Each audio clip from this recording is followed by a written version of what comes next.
ത്രിയേക ദൈവത്തിന്റെ തന്നെ തിരുനാമത്തിന് മഹത്വം ഉണ്ടായിരിക്കട്ടെ. ഓർത്തഡോക്സ് വിശ്വാസ സത്യങ്ങളുടെ 4ാം ഭാഗമാണ് ഇന്ന് നമ്മളിവിടെ ചർച്ച ചെയ്യുന്നത്. പ്രധാനമായിട്ടും കർത്താവിന്റെ ജഡാവതാരം, ഇൻകാർണേഷനെ കുറിച്ചാണ് നമ്മൾ സംസാരിക്കുവാൻ ആഗ്രഹിക്കുന്നത്. അപ്പോൾ സ്വാഭാവികമായിട്ടും ദൈവമാതാവ് എന്നുള്ളത് സ്വാഭാവികമായിട്ടും ആ ചർച്ചയുടെ ഭാഗമാണ്. അപ്പം ഷോച്ചായ കഴിഞ്ഞ 2-3 ദിവസത്തെ ലൈവുകളിൽ വളരെയധികം ശ്രേഷ്ഠമേറിയതായ മർമ്മങ്ങൾ, ഓർത്തഡോക്സ് വിശ്വാസ സത്യങ്ങളുടെ ഒത്തിരി മർമ്മങ്ങൾ ഓൾറെഡി അവിടെ ഡിസ്കസ് ചെയ്തിരുന്നു. എങ്കിലും നമ്മൾ പ്രത്യേകിച്ച് ശുനോയ നോയമ്പിന്റെ ഈ ഒരു സമയത്ത് അതിന്റെ ബേസിൽ തന്നെ നമ്മൾ മുൻപോട്ട് പോകുവാനാണ് ആഗ്രഹിക്കുന്നത്. പ്രത്യേകിച്ച് ഓർത്തഡോക്സ് വിശ്വാസ സത്യം എന്ന നിലയിൽ നമ്മൾ ഇന്ന് ചർച്ച ചെയ്യുമ്പോൾ അതിനകത്ത് പ്രധാനമായിട്ടും ഇന്ന് ആദ്യം ചോദിക്കുവാൻ ആഗ്രഹിക്കുന്നത്, ദൈവത്തിന്റെ ഇൻകാർണേഷൻ മനുഷ്യവർഗത്തിലേക്ക് അല്ലെങ്കിൽ ആദാമിന്റെ സ്കിന്നിലേക്ക് ദൈവം ഇറങ്ങുന്നതായ ഇൻകാർണേഷൻ എന്ന് നമ്മൾ ചർച്ച ചെയ്യുമ്പോൾ അവിടെ പരിശുദ്ധ അമ്മയുടെ ഒരു നിസ്തുല്യ വ്യക്തിത്വം, അല്ലെങ്കിൽ ഈ മനുഷ്യവർഗത്തിലെ ഒരു നിസ്തുല്യ വ്യക്തിത്വമായിട്ട് പരിശുദ്ധ അമ്മയെ ഓർത്തഡോക്സ് ദൈവശാസ്ത്രത്തിൽ കാണുന്നതിന്റെ ആ ഒരു ഇമ്പോർട്ടൻസ് അല്ലെങ്കിൽ അതിന്റെ ഒരു കാരണം എന്താണെന്നൊന്ന് പറഞ്ഞു നമുക്ക് തുടങ്ങാം.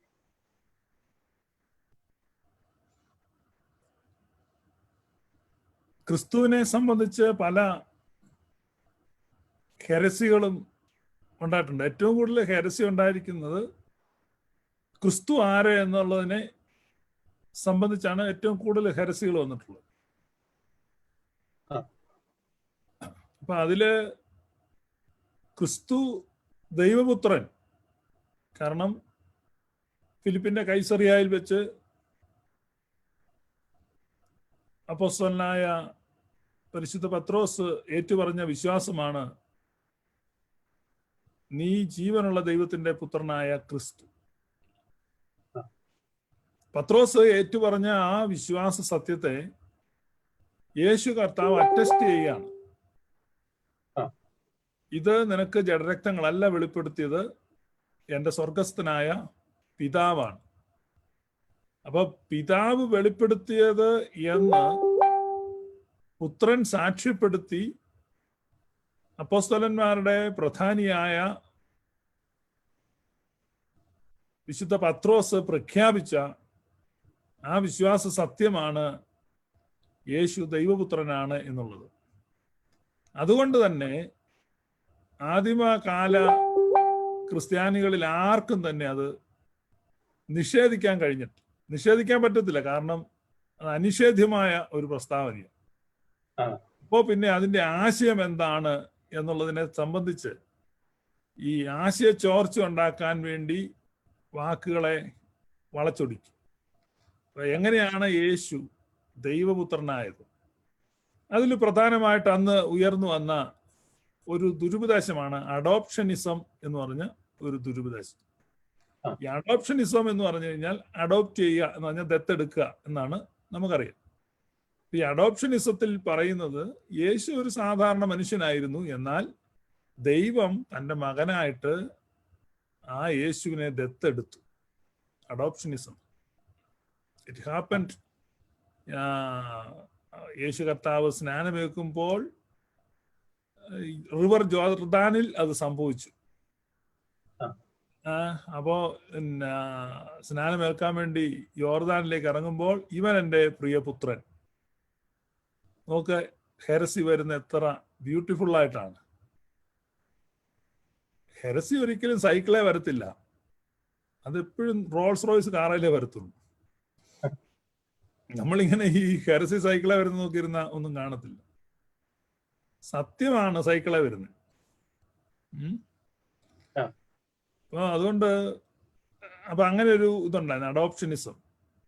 അപ്പൊ മേരി പ്രസവിച്ചു എന്നുള്ളത് ശരിയാണ്, പക്ഷെ അതൊരു മനുഷ്യ കുഞ്ഞിനെയാണ് പ്രസവിച്ചത്. അതാണ് അഡോപ്ഷനിസം. അപ്പൊ മേരിയുടെ ഉദരത്തിൽ ദൈവപുത്രൻ കിടന്നു എന്ന് അംഗീകരിക്കുവാൻ വിസമ്മതം അല്ലെങ്കിൽ വൈമനസ്യം ഉള്ളവർ ആദിമ നൂറ്റാണ്ടിൽ തന്നെ ഉണ്ടായിരുന്നു. അതെന്താണെന്നറിയാവോ? അതെന്തുകൊണ്ടാണെന്ന് അറിയാമോ? ആദിമ നൂറ്റാണ്ടിൽ തന്നെ അങ്ങനെ ആളുകൾ ഉണ്ടായത്. ഇല്ല, കൃത്യമായിട്ട് അറിയണമെങ്കിൽ ഉൽപ്പത്തി പുസ്തകം 3:15 ഒന്ന് വായിച്ചാൽ മതി. എടുത്ത് വായിച്ചു. പ്രോട്ടോ എവൻഗേലിയോൺ. തുറക്ക.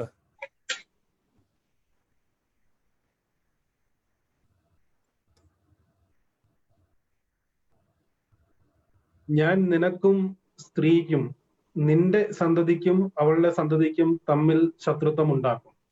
അപ്പൊ സ്ത്രീയോട് ആർക്കാണ് ശത്രുത്വം ഉള്ളത്? സർപ്പത്തിന്. അപ്പൊ സർപ്പത്തിന്റെ ശത്രുതയാണ് ഈ സ്ത്രീയോടുള്ള വിരോധത്തിന്റെ കാരണം. പരിശുദ്ധ അമ്മയോട് ആർക്കാണ് വിരോധമുള്ളത്? മനസ്സിലായി, സർപ്പത്തിനാണ്. അവരെയാണ് സർപ്പസന്തതികളെ എന്ന് വിളിക്കുന്നത്. നിങ്ങൾ മനസ്സിലായി? ബൈബിളില് സർപ്പസന്തതികളെ എന്ന് വിളിക്കുന്ന ആരെയാണ്? പരിശുദ്ധ അമ്മയോട് ആർക്കൊക്കെ വിരോധമുണ്ടോ അവരെ വിളിക്കുന്ന പേരാണ് സർപ്പസന്തതി. നമ്മൾ ബൈബിള് സിസ്റ്റമാറ്റിക് ആയിട്ട് വേണ്ട പഠിക്കാൻ, അല്ലാതെ എവിടുന്നേലും എന്തെങ്കിലും കേട്ടിട്ട് ഊഹിച്ച് പറയല്ല. ഈ സർപ്പം എന്ന് പറഞ്ഞാൽ എവിടെയാണ്? അവിടെ ഉൽപ്പത്തി 3 കാണുന്നേ. 33 സർപ്പത്തോട് പറയാണ് നിനക്ക് സ്ത്രീക്കുമാണ് ശത്രുത. ഈ ശത്രുത എന്ന് പറയുന്നത് സ്ത്രീയോട് വിരോധം ആർക്കാ ഉള്ളത്? സ്ത്രീയോട് വിരോധം ആർക്കാ ഉള്ളേ? കേൾക്കുന്നില്ല. സർപ്പത്തിന്. അപ്പൊ ആദിമ നൂറ്റാണ്ടിൽ തന്നെ ഈ സ്ത്രീയോട് വിരോധം, അതായത് ഈ മറിയം പ്രസവിച്ചത് അല്ലെ മറിയത്തിന്റെ ഉദരത്തിൽ സകല പ്രപഞ്ചത്തെയും അടക്കി വാഴുന്നവൻ അടങ്ങിക്കടന്നു എന്നുള്ളത്, അല്ലെങ്കിൽ മുഴു പ്രപഞ്ചത്തെയും തന്റെ വചനത്താൽ വഹിക്കുന്നവനെ മറിയം വഹിച്ചു എന്നുള്ളത് ഇവർക്ക് അംഗീകരിക്കാൻ കഴിഞ്ഞില്ല. അവര് അത് എതിർത്തു.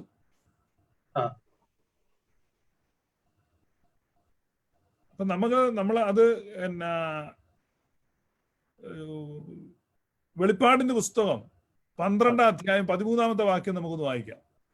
വെളിപ്പാടിന്റെ പുസ്തകം 12-ാം അധ്യായം 13-ാം വാക്യം.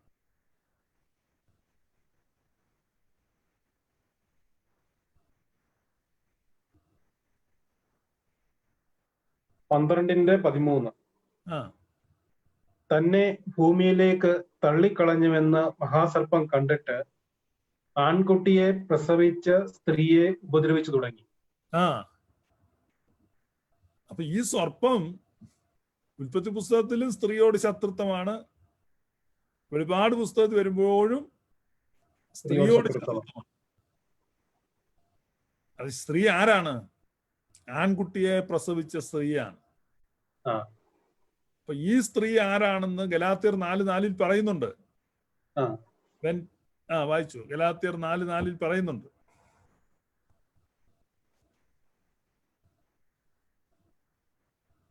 എന്നാൽ കാലസമ്പൂർണത വന്നപ്പോൾ ദൈവം തന്റെ പുത്രനെ സ്ത്രീയിൽ നിന്ന് ജനിച്ചവനായി, ന്യായപ്രമാണത്തിന് കീഴ് ജനിച്ചവനായി. സ്ത്രീയിൽ നിന്ന് ജനിച്ചു. സ്ത്രീയിൽ നിന്ന് ജനിച്ചവൻ. When time had fully come, God sent his son under the law, born of a woman. സ്ത്രീയിൽ നിന്ന് ജനിച്ചവനായി. അപ്പൊ ദൈവത്തിന്റെ പുത്രൻ ഏത് സ്ത്രീയിൽ നിന്നാ ജനിച്ചത്? അത് പരിശുദ്ധ മറിയത്തിൽ നിന്നാണെന്നുള്ളതിൽ ആർക്കെങ്കിലും സംശയമുണ്ടോ? ഉണ്ടോ? ഒരു സംശയമില്ല. എന്നാ ഉണ്ട്. അതിന് എതിര് പറയുന്നവരുണ്ട്. അതിപ്പം ദിലീപിന്റെ ശുദ്ധ മനസാക്ഷിയിൽ ദിലീപ് ഓർക്കും, അയ്യോ അതെല്ലാരും അംഗീകരിക്കുന്നില്ല. നിങ്ങൾ ഈ കടലിലോട്ട് ഇറങ്ങി നോക്കുക, അതിനെ എതിർക്കുന്നവരുണ്ട്. അപ്പൊ അത് ഷിബിജ, ഈ മുട്ടത്തോട്, പഴത്തൊലി, അങ്ങനെ വിത്ത് കെട്ടിയ വട്ടി, അങ്ങനെ പലതരത്തിലുള്ള സംഭവങ്ങൾ കേട്ടിട്ടുണ്ട്. അത് അവരങ്ങനെ പലതും പറയും. അപ്പൊ നമ്മൾ ആ വെളിപ്പാട് പുസ്തകം 12:15 വായിച്ചേ.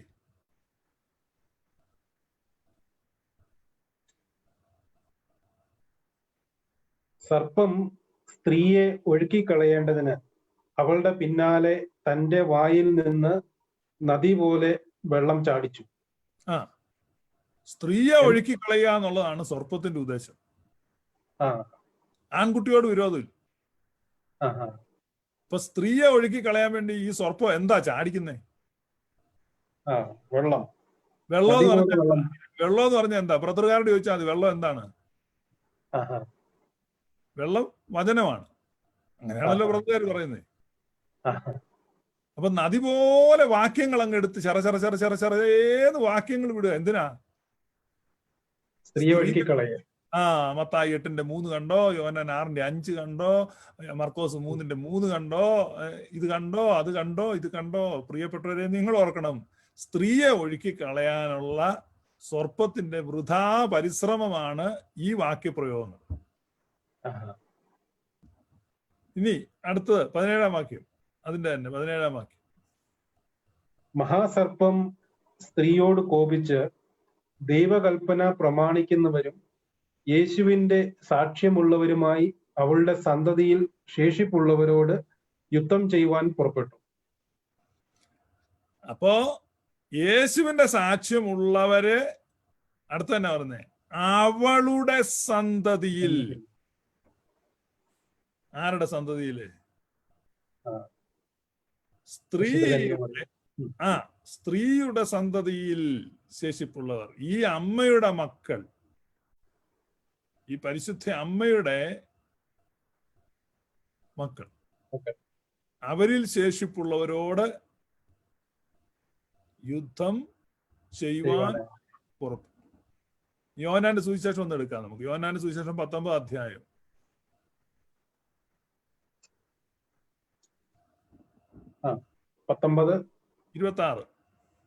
26. യേശു തന്റെ അമ്മയും താൻ സ്നേഹിച്ച ശിഷ്യനും നിൽക്കുന്നത് കണ്ടിട്ട്, സ്ത്രീയെ, ഇതാ നിന്റെ മകൻ എന്ന് അമ്മയോട് പറഞ്ഞു. കണ്ടോ? അപ്പൊ സ്ത്രീയുടെ സന്തതികളാണ് ആര്? നാം ഓരോരുത്തരും. ഈ കുരിശിന്റെ ചുവട്ടിൽ നിൽക്കുന്ന ഓരോ ക്രൈസ്തവനും ഈ സ്ത്രീയുടെ അമ്മയാണ്.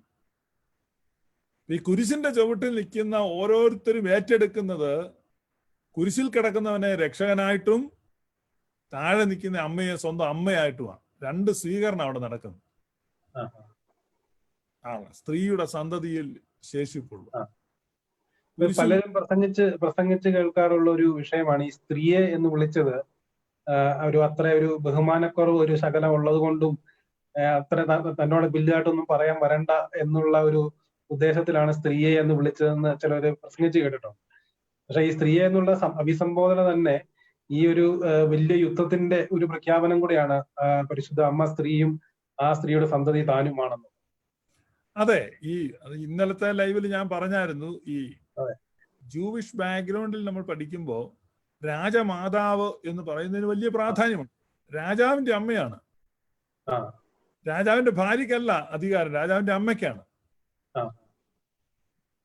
അപ്പൊ രാജമാതാവ് വലതുഭാഗത്താണ് ഇരിക്കുന്നത്. നിന്റെ വലതുഭാഗത്ത് രാജ്ഞി ഓഫീർ തങ്കം അണിഞ്ഞു നിൽക്കുന്നു. അതുകൊണ്ടാണ് നമ്മൾ പാടുന്നത്, നിൻവലഭാഗേ രാജഭാമിനിയും. അപ്പൊ യേശുദമ്പുരാന്റെ വലതുഭാഗത്ത് നിൽക്കുകയാണ് പരിശുദ്ധ അമ്മ. അതാ സങ്കീർത്തനം 45 പറയുന്നത്. അപ്പൊ യേശുവിന്റെ രാജത്വത്തെ കാണിക്കുന്ന രണ്ട് ഭാഗങ്ങളാണ് മത്തായിയുടെ സുവിശേഷത്തിൽ നമ്മൾ ആദ്യ ഭാഗത്ത് കാണുന്നത്. വിദ്വാൻമാർ വന്ന് അവനെ വണങ്ങുമ്പോൾ രാജാവിനോട് കൂടെ രാജാവിന്റെ അമ്മയെ വരച്ചിട്ടുണ്ട്, കാണുന്നുണ്ട്.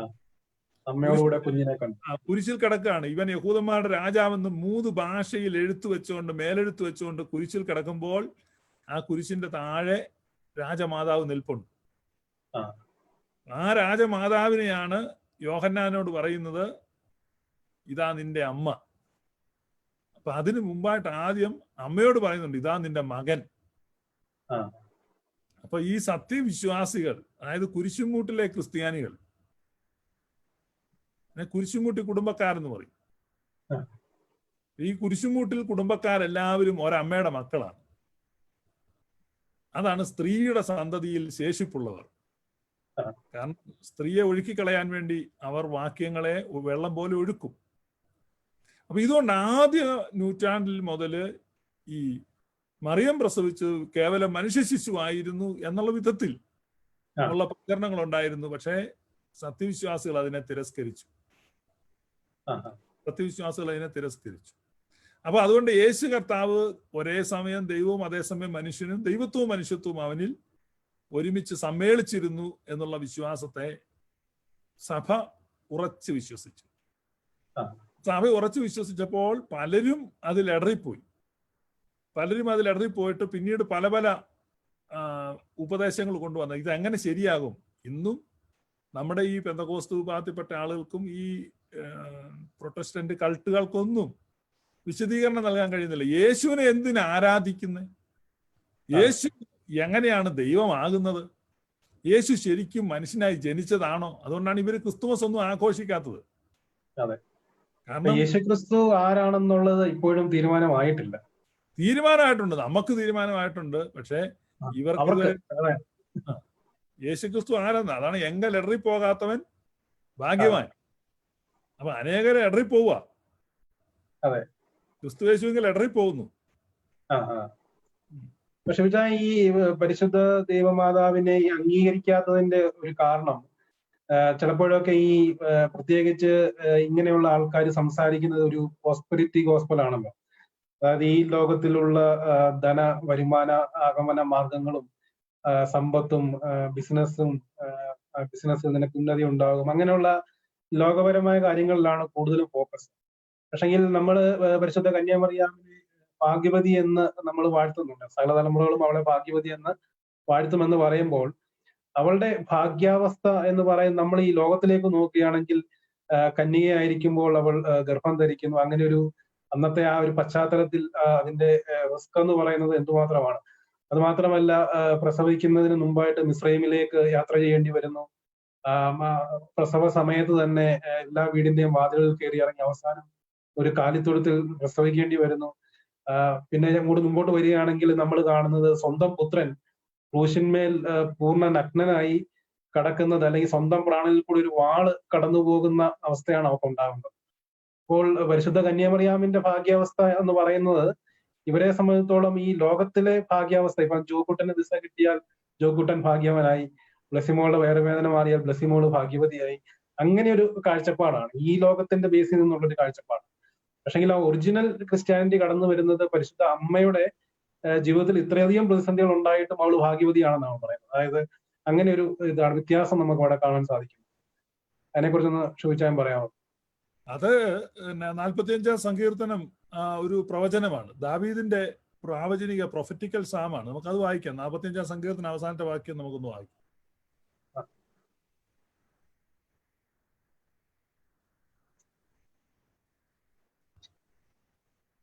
നാൽപ്പത്തിയഞ്ചിന്റെ അവസാനത്തെ വാക്യം. ഞാൻ നിന്റെ നാമത്തെ എല്ലാ തലമുറകളിലും ഓർക്കുമാറാക്കും, അതുകൊണ്ട് ജാതികൾ എന്നും എന്നേക്കും നിനക്ക് സ്തോത്രം ചെയ്യും. ഞാൻ നിന്റെ നാമത്തെ എല്ലാ തലമുറകളിലും ഓർക്കുമാറാക്കും. പരിശുദ്ധ അമ്മയെ കുറിച്ചുള്ള പ്രവചനം ദാവീദ് പറയുക. അത് തന്നെയാണ് പരിശുദ്ധ മറിയം ലൂക്കോസിന്റെ സുവിശേഷത്തിൽ പറയുന്നത്, സകല ജാതികളും എന്നെ ഭാഗ്യവതി എന്ന് വാഴ്ത്തുന്നു. സകല തലമുറകളും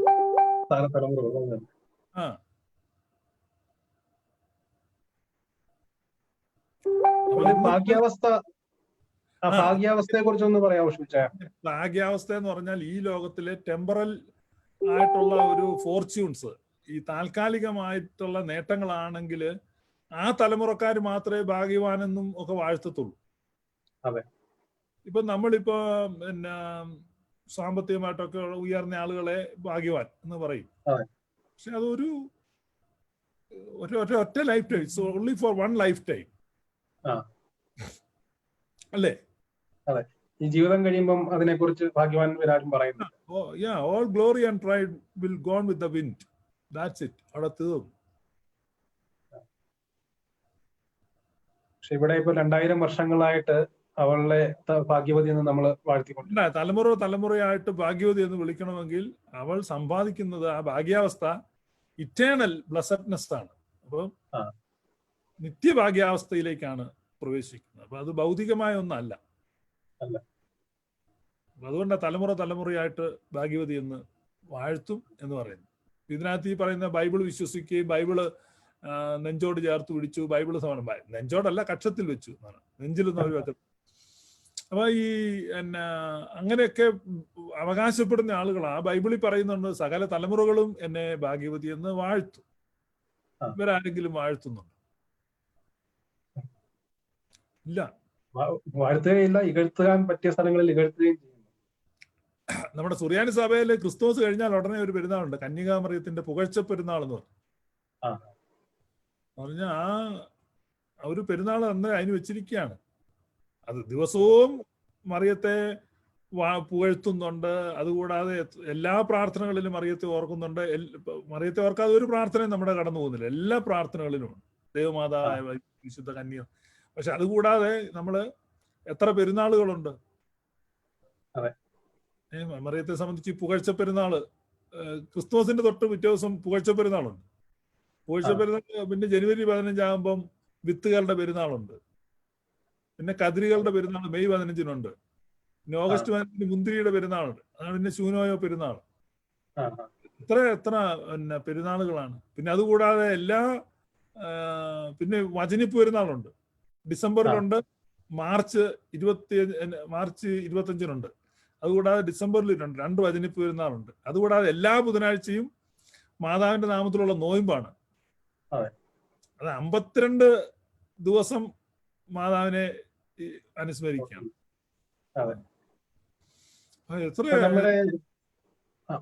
പറഞ്ഞോളൂ. അപ്പൊ നമ്മുടെ ഇൻകാർണേഷൻ എന്നുള്ള അതിലേക്ക് വരുമ്പം വചനം ജഡമായി തീർന്നു. ഇപ്പം ഷൂച്ചാൻ പറഞ്ഞ പോലെ ഈ വചനിപ്പ് പെരുന്നാൾ തന്നെ ഒരു എക്സാമ്പിൾ ആയിട്ട് എടുക്കുവാണെങ്കിൽ, ഇപ്പൊ ദുഃഖവെള്ളിയാഴ്ച വചനിപ്പ് പെരുന്നാൾ വന്നാലും അത് ഞാൻ എൻ്റെ ഈ ചെറുപ്പകാലത്തെ സമയത്തൊക്കെ മദ്ബായിൽ ശുശ്രൂഷ കൂടിക്കൊണ്ടിരുന്ന സമയത്ത് ഒരു ദുഃഖവെള്ളിയാഴ്ച ഇതുപോലെ വചനിപ്പ് പെരുന്നാൾ വന്നു. അപ്പൊ നമുക്ക് പരിശുദ്ധ കന്യാമറിയാമിന്റെ ആ ഒരു ഇമ്പോർട്ടൻസ് ഒന്നും അറിയുന്നില്ല. പക്ഷെങ്കിൽ നമ്മൾ ഒത്തിരി ഈ സുവിശേഷങ്ങൾ അവിടുന്ന് ഇവിടുന്ന് ഒക്കെ കേൾക്കുന്നുണ്ട്. അപ്പം പലർക്കും ഒരു മനസ്സിലൊരു ശകലം ഇടർച്ച ഉണ്ടാക്കുന്ന ഒരു വിഷയമാണ് ഇത്. ദുഃഖവെള്ളിയാഴ്ച എന്തിനാ ഈ വചനിപ്പ് പെരുന്നാള് അല്ലെങ്കിൽ കുർബാന ചൊല്ലുന്നത് പരിശുദ്ധ കന്യാമറിയാമുമായിട്ട് ബന്ധപ്പെടുത്തിക്കൊണ്ട്? എന്തിനാണ് പരിശുദ്ധ കന്യാമറിയാമിന് ഇത്ര പ്രാധാന്യം കൊടുക്കുന്നത് എന്നൊക്കെ പലരും ചോദിക്കാറുണ്ട്. അപ്പം ക്ഷമിച്ചാൽ ചോദ്യം ഇതാണ്, അതായത് ഈ വചനം ജഡമായി തീർന്നു എന്ന് പറയുമ്പോൾ നമ്മൾ അതിനെ ഉപയോഗിക്കുന്ന ഒരു വലിയൊരു ടൈറ്റിൽ ആണല്ലോ ഈ ഹോളി തിയോട്ടോക്കോസ്, അല്ലെങ്കിൽ ദൈവമാതാവ്, അല്ലെങ്കിൽ ദൈവപ്രസവിത്രി, ദൈവജനയത്രി, ഇങ്ങനെ പല വാക്കുകൾ ഉപയോഗിക്കുന്നുണ്ട്. പക്ഷെങ്കിൽ നമ്മൾ ദൈവമാതാവ് എന്നുള്ള ടൈറ്റിൽ അല്ലേ അതിന് കുറച്ചും കൂടെ കറക്റ്റായിട്ട് നിൽക്കുന്നത്. കാരണം നമ്മൾ ദൈവപ്രസവിത്രി എന്ന് പറഞ്ഞു കഴിഞ്ഞാൽ ഈ ചില ബിരുദന്മാര് പ്രസവിക്കാൻ നേരമാണ് ആ ശിശു ദൈവമായെന്ന് വേണമെങ്കിൽ പറഞ്ഞു വെക്കും. പക്ഷെങ്കിൽ ദൈവമാതാവെന്ന് പറഞ്ഞു കഴിഞ്ഞാൽ ദൈവമാതാവെന്ന് ആ തർജ്ജിമ ശരിയല്ല തിയോട്ടോക്കോസിന്റെ. ഓക്കെ. കാരണം ദൈവമാതാവ് എന്നുള്ളതിന് ഗ്രീക്കിൽ മീറ്റർ തിയോ എന്ന് വാക്കുണ്ട്. മീറ്റർ തിയോ എന്ന് പറഞ്ഞാൽ ദൈവമാതാവെന്ന. അപ്പൊ കൃത്യമായ വാക്ക് മലയാളത്തിൽ കിട്ടാനില്ല, ഇംഗ്ലീഷിലും ഇല്ല. മദർ ഓഫ് ഗോഡ് എന്ന് പറഞ്ഞാൽ മീറ്റർ തിയോ. പിന്നെ ഗോഡ് ബെയറർ, ദൈവത്തെ വഹിച്ചവർ, ദൈവവാഹകൻ, അതിനൊപ്പം വേറെ തിയോഫോറസ് വാക്കിന് ഗോഡ് ബെയറർ എന്നർത്ഥം. അപ്പൊ ആ വാക്ക് അനാഥമായി പോത്തില്ലേ? തിയോട്ടോക്കോസ് എന്നുള്ളതിന് കൃത്യം ഇംഗ്ലീഷ് ഇല്ല. അപ്പൊ മലയാളത്തിൽ നമ്മൾ ദൈവപ്രസവിത്രി എന്ന് വിളിക്കുന്ന, എന്റെ ഒരു അഭിപ്രായത്തിൽ ക്ലോസസ്റ്റ് വൺ ഈസ് ദാറ്റ്. ഞാനത് മനസ്സിലാക്കിയത് ഈ മാതാവിന്റെ ഉദരത്തിലിരുന്ന 9 മാസം ദൈവപ്രസവിത്രി എന്ന വാക്ക് ഉപയോഗിച്ചു കഴിഞ്ഞാൽ 9 മാസത്തിൽ അത് ആ ശിശു ദൈവമായിരുന്നോ ഇല്ലയോ എന്നുള്ളത് ഒരു ചോദ്യം ഉയർത്തിവിടാൻ സാധ്യതയുണ്ടെന്ന്. ദൈവമാതാവ് എന്ന് പറയുമ്പം ദൈവം അവളിൽ നിന്ന് ഉത്ഭവിച്ചു എന്നുള്ളൊരു ആശയം വരും. അങ്ങനെ ഒരു ആശയം നമുക്കില്ല, സഭയ്ക്കില്ല. മനസ്സിലായോ? ദൈവമാതാവെന്ന് നമ്മള് ഈ ഭാഷയുടെ പരിമിതി കൊണ്ട് ദൈവമാതാവായ വിശുദ്ധ കന്യാമറിയാമെന്ന് പറയുന്നതേ ഉള്ളൂ. ഈ ദൈവമാതാവെന്ന് നമ്മൾ പറയുമ്പോൾ ദൈവത്തിന്റെ മാതാവെന്ന് ഒരിക്കലും നമ്മൾ ആ ഒരു അർത്ഥത്തിലല്ല അത് പറയുന്നത്. പക്ഷെ അത് ലാംഗ്വേജിന്റെ ലിമിറ്റേഷൻ ആണ്. നമ്മൾ തിയോട്ടോക്കോസ് എന്നുള്ളതാണ് നമ്മൾ പറയുന്നത്. അത് പലപ്പോഴും നമ്മൾ ഈ പുണ്യോനിലൊക്കെ കാലസമ്പൂർണതയിൽ ദൈവത്തിന് മാതാവായവൾ എന്നൊരു കാലസമ്പൂർണ എന്നൊരു വാക്ക് അത് ഉപയോഗിക്കുന്നു. കാലം തികഞ്ഞപ്പോൾ ദൈവത്തിന് മാതാവായി തീർന്നവൾ എന്ന അർത്ഥത്തിൽ പറയുന്നു. അതെ. പക്ഷെ ദൈവം കാലാതീതനാണെന്നുള്ള യാഥാർത്ഥ്യം മനസ്സിലാക്കുമ്പോൾ നമ്മൾ അത് മനസ്സിലാവും. തിയോളജി ആ വിശാലമായ പശ്ചാത്തലത്തിൽ നമ്മൾ ഗ്രഹിക്കുമ്പോൾ ഇതൊന്നും പ്രശ്നം, ഇതിനും നമ്മൾ ഇടർച്ച വരത്തില്ല. ഞാനിപ്പോ പ്രാർത്ഥനയ്ക്കകത്ത് ദൈവമാതാവും വിശുദ്ധ മഹാഭാഗ്യവതിയും ദൈവമാതാവും നിത്യകന്യകയുമായ പരിശുദ്ധ മറിയം എന്ന് എനിക്കൊരു ഇടർച്ചയില്ല. കാരണം എന്താ അർത്ഥമാക്കുന്നു എന്നുള്ളത് നമുക്കറിയാം. അറിവില്ലാത്ത ആളുകളാണ് ഇതൊക്കെ കേട്ട, അല്ലെങ്കിൽ മത്സരികളായ ആളുകളാണ് ഇടറി പോകുന്നത്. അപ്പൊ മേരിയെ സെയിന്റ് മേരി എന്ന് പറഞ്ഞാൽ അതാണ് ഏറ്റവും നിർമ്മലയായ കന്യക, മനുഷ്യവർഗത്തിൽ ഏറ്റവും വിശുദ്ധ. കാരണം ഗബ്രിയേൽ ദൂതൻ പോലും ദൈവത്തോടുള്ള അവളുടെ ക്ലോസ്നെസ്സിനെ കണ്ട് ആശ്ചര്യം കൂറുകയാണ്. Hail Mary full of grace, അല്ലേ? ഹെയിൽ മേരി, ഹെയിൽ മേരി എന്ന്, ഹെയിൽ എന്ന് പറഞ്ഞാൽ എന്താ? രാജാക്കന്മാരെ പുകഴ്ത്തുന്ന വാക്കാ ഹെയിൽ. അത് നമ്മൾ ആ സെയിം ഗ്രീക്ക് വാക്ക് യേശുവിനെ ക്രൂശിക്കുമ്പം ഉപയോഗിക്കുന്നുണ്ട്. അവന്റെ കയ്യിൽ ഒരു കോല് കൊടുത്തിട്ട് അവനെ കളിയാക്കി, യഹൂദന്മാരുടെ രാജാവേ ജയ ജയ. ആ സെയിം വാക്കാണ്, ആ വാക്കാണ് ഇവിടെ പിന്നെ ഗബ്രിയേൽ മാലാഖ ഉപയോഗിച്ചത്. രാജ്ഞിമാരെ പുകഴ്ത്തുന്ന അല്ലെങ്കിൽ സല്യൂട്ട് ചെയ്യുന്ന ആ സല്യൂട്ടേഷനാണ് കൊടുത്തത്. അപ്പൊ ഹെയിൽ മേരി എന്ന് പറഞ്ഞു കഴിഞ്ഞാൽ രാജ്ഞിയാണ്. അപ്പൊ hail Mary, Ave Maria, Ave Maria എന്നാണ് ലത്തീനി പറയും. എന്നാൽ ഈ സുറിയാനി വിശ്വാസം നിൽക്കുന്നവരെ ഹൃദയത്തിൽ ഒരു അല്പം കുത്തുകൊള്ളിക്കാൻ പറ്റിയ രീതിയിലാണ് ഈ ദൈവമാതാവ് എന്നുള്ള വാക്ക് ഈ പ്രത്യേകിച്ച് പ്രൊട്ടസ്റ്റന്റ് സുവിശേഷകർ ഉപയോഗിക്കുന്നത്. പക്ഷെ നമ്മൾ അത് എന്താണ് അർത്ഥമാക്കുന്നതും ആശയമാക്കുന്നതും നമുക്ക് മനസ്സിലായി കഴിഞ്ഞാൽ അത് വലിയൊരു വിശ്വാസ സത്യത്തിന്റെ ഭാഗമാണെന്ന് നമുക്ക് ബോധ്യം. കാരണം ദൈവമാതാവ് എന്ന് പറയുമ്പോൾ നമ്മൾ എന്താണ് ഉദ്ദേശിക്കുന്നത് നമുക്ക് നല്ല ബോധ്യമുണ്ടെങ്കിൽ അത് പറയുമ്പോൾ നമുക്കൊരു കുത്തും മനസാക്ഷി കുത്തും ഉണ്ടാകും. ഇല്ല, അതാ പറഞ്ഞത്, ഈ പരിശുദ്ധ അമ്മയുടെ ഉദരത്തിൽ കിടക്കുമ്പോൾ ആ ശിശു പൂർണ്ണ ദൈവവും പൂർണ്ണ മനുഷ്യനുമായിരുന്നു എന്നാണ് സഭയുടെ വിശ്വാസം. ഇവരങ്ങനെ വിശ്വസിക്കുന്നുണ്ടോ ഇല്ലയോ എന്ന് ഇവർ വ്യക്തമാക്കത്തില്ല. ഇവർ കാടും പടലും തല്ലിപ്പോവും, ഇവർക്ക് അത് പറയാൻ പറ്റത്തില്ല. ഇപ്പൊ അല്ലെങ്കിൽ ഈ പറയുന്ന ഇതിനകത്തുള്ള പിന്നെ ഇതര വിഭാഗക്കാരുണ്ടല്ലോ, നമ്മളെ കേട്ടോണ്ടിരിക്കുന്നുണ്ട് പലരും. നിങ്ങൾ നിങ്ങളുടെ ഉപദേഷ്ടാക്കന്മാരോട് ചോദിച്ചു, ഇനി നിങ്ങൾ തന്നെ ഒരു ഉപദേഷ്ടാവാണ്, നിങ്ങൾ ധൈര്യമായിട്ട് വരൂ, അല്ലെങ്കിൽ ഇതാ ഇവിടെ കമന്റ് എഴുതുക, ഇപ്പോൾ ഈ ലൈവിൽ വിതിൻ 1 മിനിറ്റ് നിങ്ങൾ ഞാൻ ജോയിൻ ചെയ്യാൻ അവസരം തരാം, കേറിപ്പോരെ, ഇവിടെ വന്നിട്ട് പറ നിങ്ങൾ എന്താ വിശ്വസിക്കുന്നത്. കാരണം നിങ്ങൾ എങ്കലിടറി പോകാത്തവർ. അപ്പൊ എങ്ങനെയാണ് യേശു അഡോപ്ഷനിലൂടെയാണോ ദൈവപുത്രനായത്? അപ്പൊ ഇന്നത്തെ പെന്തക്കോസ്തുകാർ വിശ്വസിക്കുന്ന അഡോപ്ഷനിസമാണ്. അവർ യോർദാനിൽ വെച്ച് ദൈവം ഈ യേശുവിന്റെ നല്ല നടപ്പ് കണ്ടിട്ട് ഇവൻ എന്റെ പ്രിയപുത്രൻ എന്ന് പറഞ്ഞ് അവനെ ദൈവപുത്രനാക്കി മാറ്റി എന്നുള്ളതാണ് അവരുടെ വിശ്വാസം. അത് പരിശുദ്ധ സഭ തള്ളിക്കളഞ്ഞ അഡോപ്ഷനിസം എന്ന ഹെരസിയ. ശീഷ്മ എന്ന കത്തോലിക്കരുടെ ഭാഷയെ പറയും. ശീഷ്മ എന്ന കത്തോലിക്കർ പറയും എന്നാ എനിക്ക് തോന്നുന്നു. ശീഷ്മ പാഷണ്ഡത എന്ന് നമ്മൾ പറയും. അപ്പം അത് പണ്ട് കാലത്ത് തള്ളിക്കളഞ്ഞ ഏകദേശം ഒരു 80ഓളം വിശ്വാസ വിപരീതങ്ങള് എനിക്ക് തോന്നുന്നു ഇവര് കടമെടുത്ത് ഇന്നും മലങ്കരയിൽ ഉപയോഗിക്കുന്നുണ്ടെന്നുള്ളതാണ്. അത് നമ്മൾ ഈ വിപരീത ഉപദേശങ്ങളെ പറ്റി തന്നെ പഠിക്കുന്ന ഒരു ബ്രാഞ്ച് ഉണ്ട് തിയോളജിയിൽ, ഹെരസിയോളജി എന്ന് പറയും. ഹെരസിയോളജിക്കകത്ത് 80 ഹെരസീസ് ആണ് ഏർലി ചർച്ച് റിജക്ട് ചെയ്തത്. പക്ഷെ വിചാരം നമ്മള് ഇപ്പം കന്യാമറിയാമിൽ വചനം ജഡമായി എന്ന് പറയുമ്പോൾ, ജഡമായി തീർന്നു എന്ന് പറയുമ്പോൾ അതിനകത്തൊരു ഏറ്റവും വലിയ പ്രധാനപ്പെട്ട തിയോളജി ആണല്ലോ ഈ മിയാഫൈസിറ്റിസം. അതായത് യേശുക്രിസ്തുവിൽ ദൈവത്വവും മനുഷ്യത്വവും ഇടകലരാതെ വേർതിരിയപ്പെടാതെ എന്നാൽ സങ്കലനരഹിതമായെന്നൊക്കെ ഉള്ള രീതിയിൽ സംസാരിക്കുന്നു. അപ്പോൾ അതിനെക്കുറിച്ചൊന്ന് ചെറുതായിട്ടൊന്ന് സൂചിപ്പിക്കാം. മിയാഫൈസിറ്റിസം എന്താണ്, അതിന്റെ ആ പ്രാധാന്യം, അല്ലെങ്കിൽ അത് ഇല്ല എങ്കിൽ എനിക്ക് പല വേദശാസ്ത്രങ്ങളും പല ദുരുപദേശങ്ങളിൽ ചെന്നെത്തി. നമ്മുടെ കർത്താവിന്റെ മനുഷ്യാവതാരം സംബന്ധിച്ച് സ്പഷ്ടമായി തെളിയിച്ച മാർ കൂറിലോസ്, നമ്മുടെ കർത്താവിന്റെ മനുഷ്യാവതാരം സംബന്ധിച്ച് സ്പഷ്ടമായി തെളിയിച്ച മാർ കൂറിലോസ്. അപ്പൊ ഈ മനുഷ്യാവതാരത്തെ സംബന്ധിച്ച്, ഇൻകാർണേഷനെ സംബന്ധിച്ച് ഏറ്റവും ആധികാരികമായിട്ട് പറഞ്ഞ സിറിൽ ഓഫ് അലക്സാൻഡ്രിയ എഫേസോസിലെ സുന്നോദോസില് പറഞ്ഞു. അത് അദ്ദേഹത്തിന്റെ കത്തുകളും ലേഖനങ്ങളും പ്രഭാഷണത്തിന്റെ ലിഖിത രൂപങ്ങളും ഒക്കെ ലഭ്യമാണ്. അദ്ദേഹം കാലം ചെയ്തതിന് ശേഷമാണ് പിന്നെ ഈ പ്രശ്നമുണ്ട്. അദ്ദേഹം എന്താണ് ഉദ്ദേശിച്ചത്?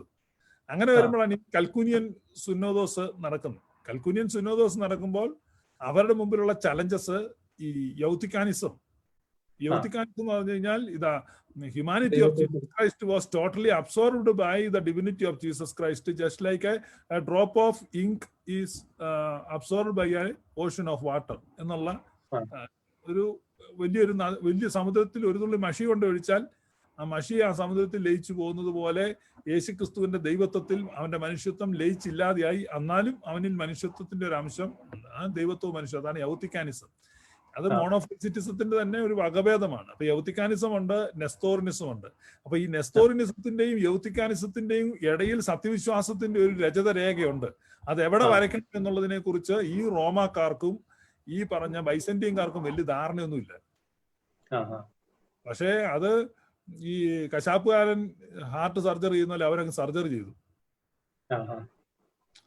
ഈ സർജറി എന്ന് പറഞ്ഞു കഴിഞ്ഞാല് ഈ കുറെ വർഷമായിട്ട് ഈ സർജറിക്ക് മുമ്പ് ഈ ചെരയ്ക്കും എന്ന് പറഞ്ഞറിയോ? ചെരക്കുക എന്ന് പറഞ്ഞു കഴിഞ്ഞാൽ ഞങ്ങളുടെയൊക്കെ കോട്ടയത്തൊക്കെ പറയുന്നതാണ്. നമ്മള് കോട്ടയംകാരാണല്ലോ, ചെലവക്കാരൻ എന്ന് പറഞ്ഞു കഴിഞ്ഞാൽ ഈ സർജറി ചെയ്യുന്നതിന് മുമ്പ് ക്ഷൗരം ചെയ്യും. സർജറി ചെയ്യേണ്ട ഭാഗം ദേഹം മുഴുവൻ വടിക്കും, രോമം വടിക്കും. അപ്പൊ അങ്ങനെയുള്ള ഒരുത്തനുണ്ട് ഈ ആശുപത്രിയിൽ. ഞങ്ങളുടെ മണ്ടാട്ട് ആശുപത്രിയിൽ ഒരാളുണ്ടായിരുന്നു. പുള്ളിയാണ് ഈ തലേ ദിവസം ഈ പിറ്റേ ദിവസം സർജറി ഉള്ളവന്റെ രോമം വടിക്കുന്ന അവന്റെ പണി. അപ്പൊ കുറെ നാൾ രോമം വടിച്ചു കഴിയുമ്പോൾ ഇവൻ അങ്ങ് തോന്നുന്നു ഇവൻ സർജനായിരുന്നു. മനസ്സിലായി? അതാണ് ഈ റോമാക്കാർക്കും ബൈസന്റിയൻകാർക്കും പറ്റിയത്. കുറെ സിനഡിലൊക്കെ ഇവരിരുന്ന് ചായയും വടയും കഴിച്ച് പിരിഞ്ഞു കഴിഞ്ഞപ്പോൾ ഇവർക്ക് ഉപദേശം ഉണ്ടാക്കാം. അപ്പൊ അങ്ങനെ അന്ത്യോക്യയെന്നും അലക്സാണ്ട്രിയ എന്നുള്ള മെയിൻ സർജന്മാര് വരുന്നതിന് മുമ്പ് ഇവരെന്ത് ചെയ്തു? ഇവര് പറഞ്ഞു ഇപ്പൊ പ്രശ്നം എന്നാ, നമ്മൾ നെസ്തോറിനിസത്തെ മാറ്റണം, യൗത്തിക്കാനിസത്തെ മാറ്റണം. ശരി, റെഡി, മാറ്റിയിരിക്കുന്നു, ദാ പിടിച്ചു. അങ്ങനെയാണ് അവർ ഡിയോഫൈസിറ്റിസം പ്രഖ്യാപിച്ചത്. യേശുവിന് ഒരു വ്യക്തി, രണ്ട് നേച്ചർ. അപ്പം ഭാഗ്യവാനും ഉന്നത ഗോപുരവും ശ്രേഷ്ഠനും മൽപ്പാനും ഈ മനുഷ്യാവതാരത്തെ സംബന്ധിച്ച് കൃത്യമായി പറഞ്ഞ സിറിൽ ഓഫ് അലക്സാണ്ട്രിയ എഴുതി വെച്ച എന്നതാ മിയ ഫൈസൈറ്റ് എന്ന് അദ്ദേഹം വ്യക്തമായി എഴുതി വെച്ചിട്ടുണ്ട്. മിയ എന്ന് പറഞ്ഞാൽ വൺ, മിയ എന്ന് പറഞ്ഞാൽ വൺ. അപ്പം സിറിൽ ഓഫ് അലക്സാണ്ട്രിയയുടെ എഴുത്ത് കൈ പിടിച്ചാണ് അന്ത്യോക്യക്കാരും അലക്സാണ്ട്രിയക്കാരും നിൽക്കുന്നത്. അപ്പോഴാണ് റോമിലെ പാപ്പായുടെ കൽപ്പനയായിട്ട് ഇവര് ഡിയോഫൈസിറ്റിസം, രണ്ട് നേച്ചർ. ഞങ്ങൾക്ക് സമ്മതിക്കാൻ പറ്റത്തില്ല, കാരണം ഞങ്ങളുടെ പിതാവ് പറഞ്ഞിരിക്കുന്നത് മിയാന്ന. അവിടെയാണ് ഈ കൽക്കൂനിയൻ സുനോദസിൽ അടി ഉണ്ടാകുന്നത്. ഇവർ അംഗീകരിക്കുന്നതാണ്. ആര്? ഈ പറഞ്ഞ ബൈസന്റിയൻകാരും റോമാക്കാരും എല്ലാം അംഗീകരിക്കുന്ന പിതാവാണ് സിറിൽ. ഇദ്ദേഹമാണ് പിന്നെ എഫെസോസ് സുന്നോദോസിൽ ഈ തീരുമാനം എഴുതി. പക്ഷെ അദ്ദേഹം എന്താ ഉദ്ദേശിച്ചെന്ന് ഇവർക്ക് അറിയത്തില്ല. ചില ആളുകളുണ്ട് ഈ ക്ലാസ്സിലിരുന്ന് വർത്തമാനം പറയുന്നത്, സാറിനെ വലിയ കാര്യവും ബഹുമാനം, പക്ഷെ സാറ് പറഞ്ഞ എന്താണെന്നൊന്നും അറിയത്തില്ല. മനസ്സിലായോ? ഇപ്പൊ എന്നോട് ഭയങ്കര താല്പര്യമുള്ള ചില ആളുകളുണ്ട്, പക്ഷെ നമ്മൾ ലൈവ് ഒന്നും കാണത്തില്ല. കാര്യമാണ് ഭയങ്കര കാര്യമാണ്. എന്താ നമ്മൾ പറയുന്നതെന്ന് ശ്രദ്ധിക്കുന്നില്ല. എന്ന് പറഞ്ഞതുപോലെയാണ് ഇപ്പൊ ഈ സിറിൽ എഴുതി എന്താണെന്നുള്ള അവർക്കറിയത്തില്ല. പക്ഷെ അന്ത്യോക്യക്കാർക്കും അലക്സാണ്ട്രിയക്കാർക്കും നല്ലപോലെ അറിയാമായിരുന്നു. അതുകൊണ്ട് അവർ പറഞ്ഞു മിയ എന്ന് പറഞ്ഞാൽ one nature, not two nature. അപ്പൊ അവരതിൽ കയറി. അങ്ങനെയാണ് ഈ പ്രശ്നം ഉണ്ടാകുന്നത്. ഇവർ ടു നേച്ചർ പറഞ്ഞു, അവർ വൺ നേച്ചർ പറഞ്ഞു. അതുകൊണ്ടാണ് ഈ എത്യോപ്യൻ ഓർത്തഡോക്സ് ചർച്ച് അവരുടെ സഭയുടെ പേര് തന്നെ തൗഹീദോ ചർച്ച് എന്ന് കിട്ടി. തൗഹീദോ നിങ്ങൾ എത്യോപ്യൻ ഓർത്തഡോക്സ് ചർച്ചിന്റെ പേര് നോക്കണം. ഞാനിടയ്ക്ക് അവർ തൗഹീദോ എന്ന് വെച്ചിട്ടുണ്ട്. തൗഹീദോ എന്ന് പറഞ്ഞാൽ മെയ്ഡ് വൺ എന്നാണ്, ഒന്നായി തീർന്ന രണ്ട്. ഒന്നായി തീർന്ന രണ്ട്, അതായത് ദൈവത്വവും മനുഷ്യത്വവും അറിയത്തിൽ വന്ന് ഒന്നായി തീർന്നു. മേലിൽ അത് രണ്ട് നേച്ചർ അല്ല. One person, one nature, but two essences are there, the human essence and the divine essence.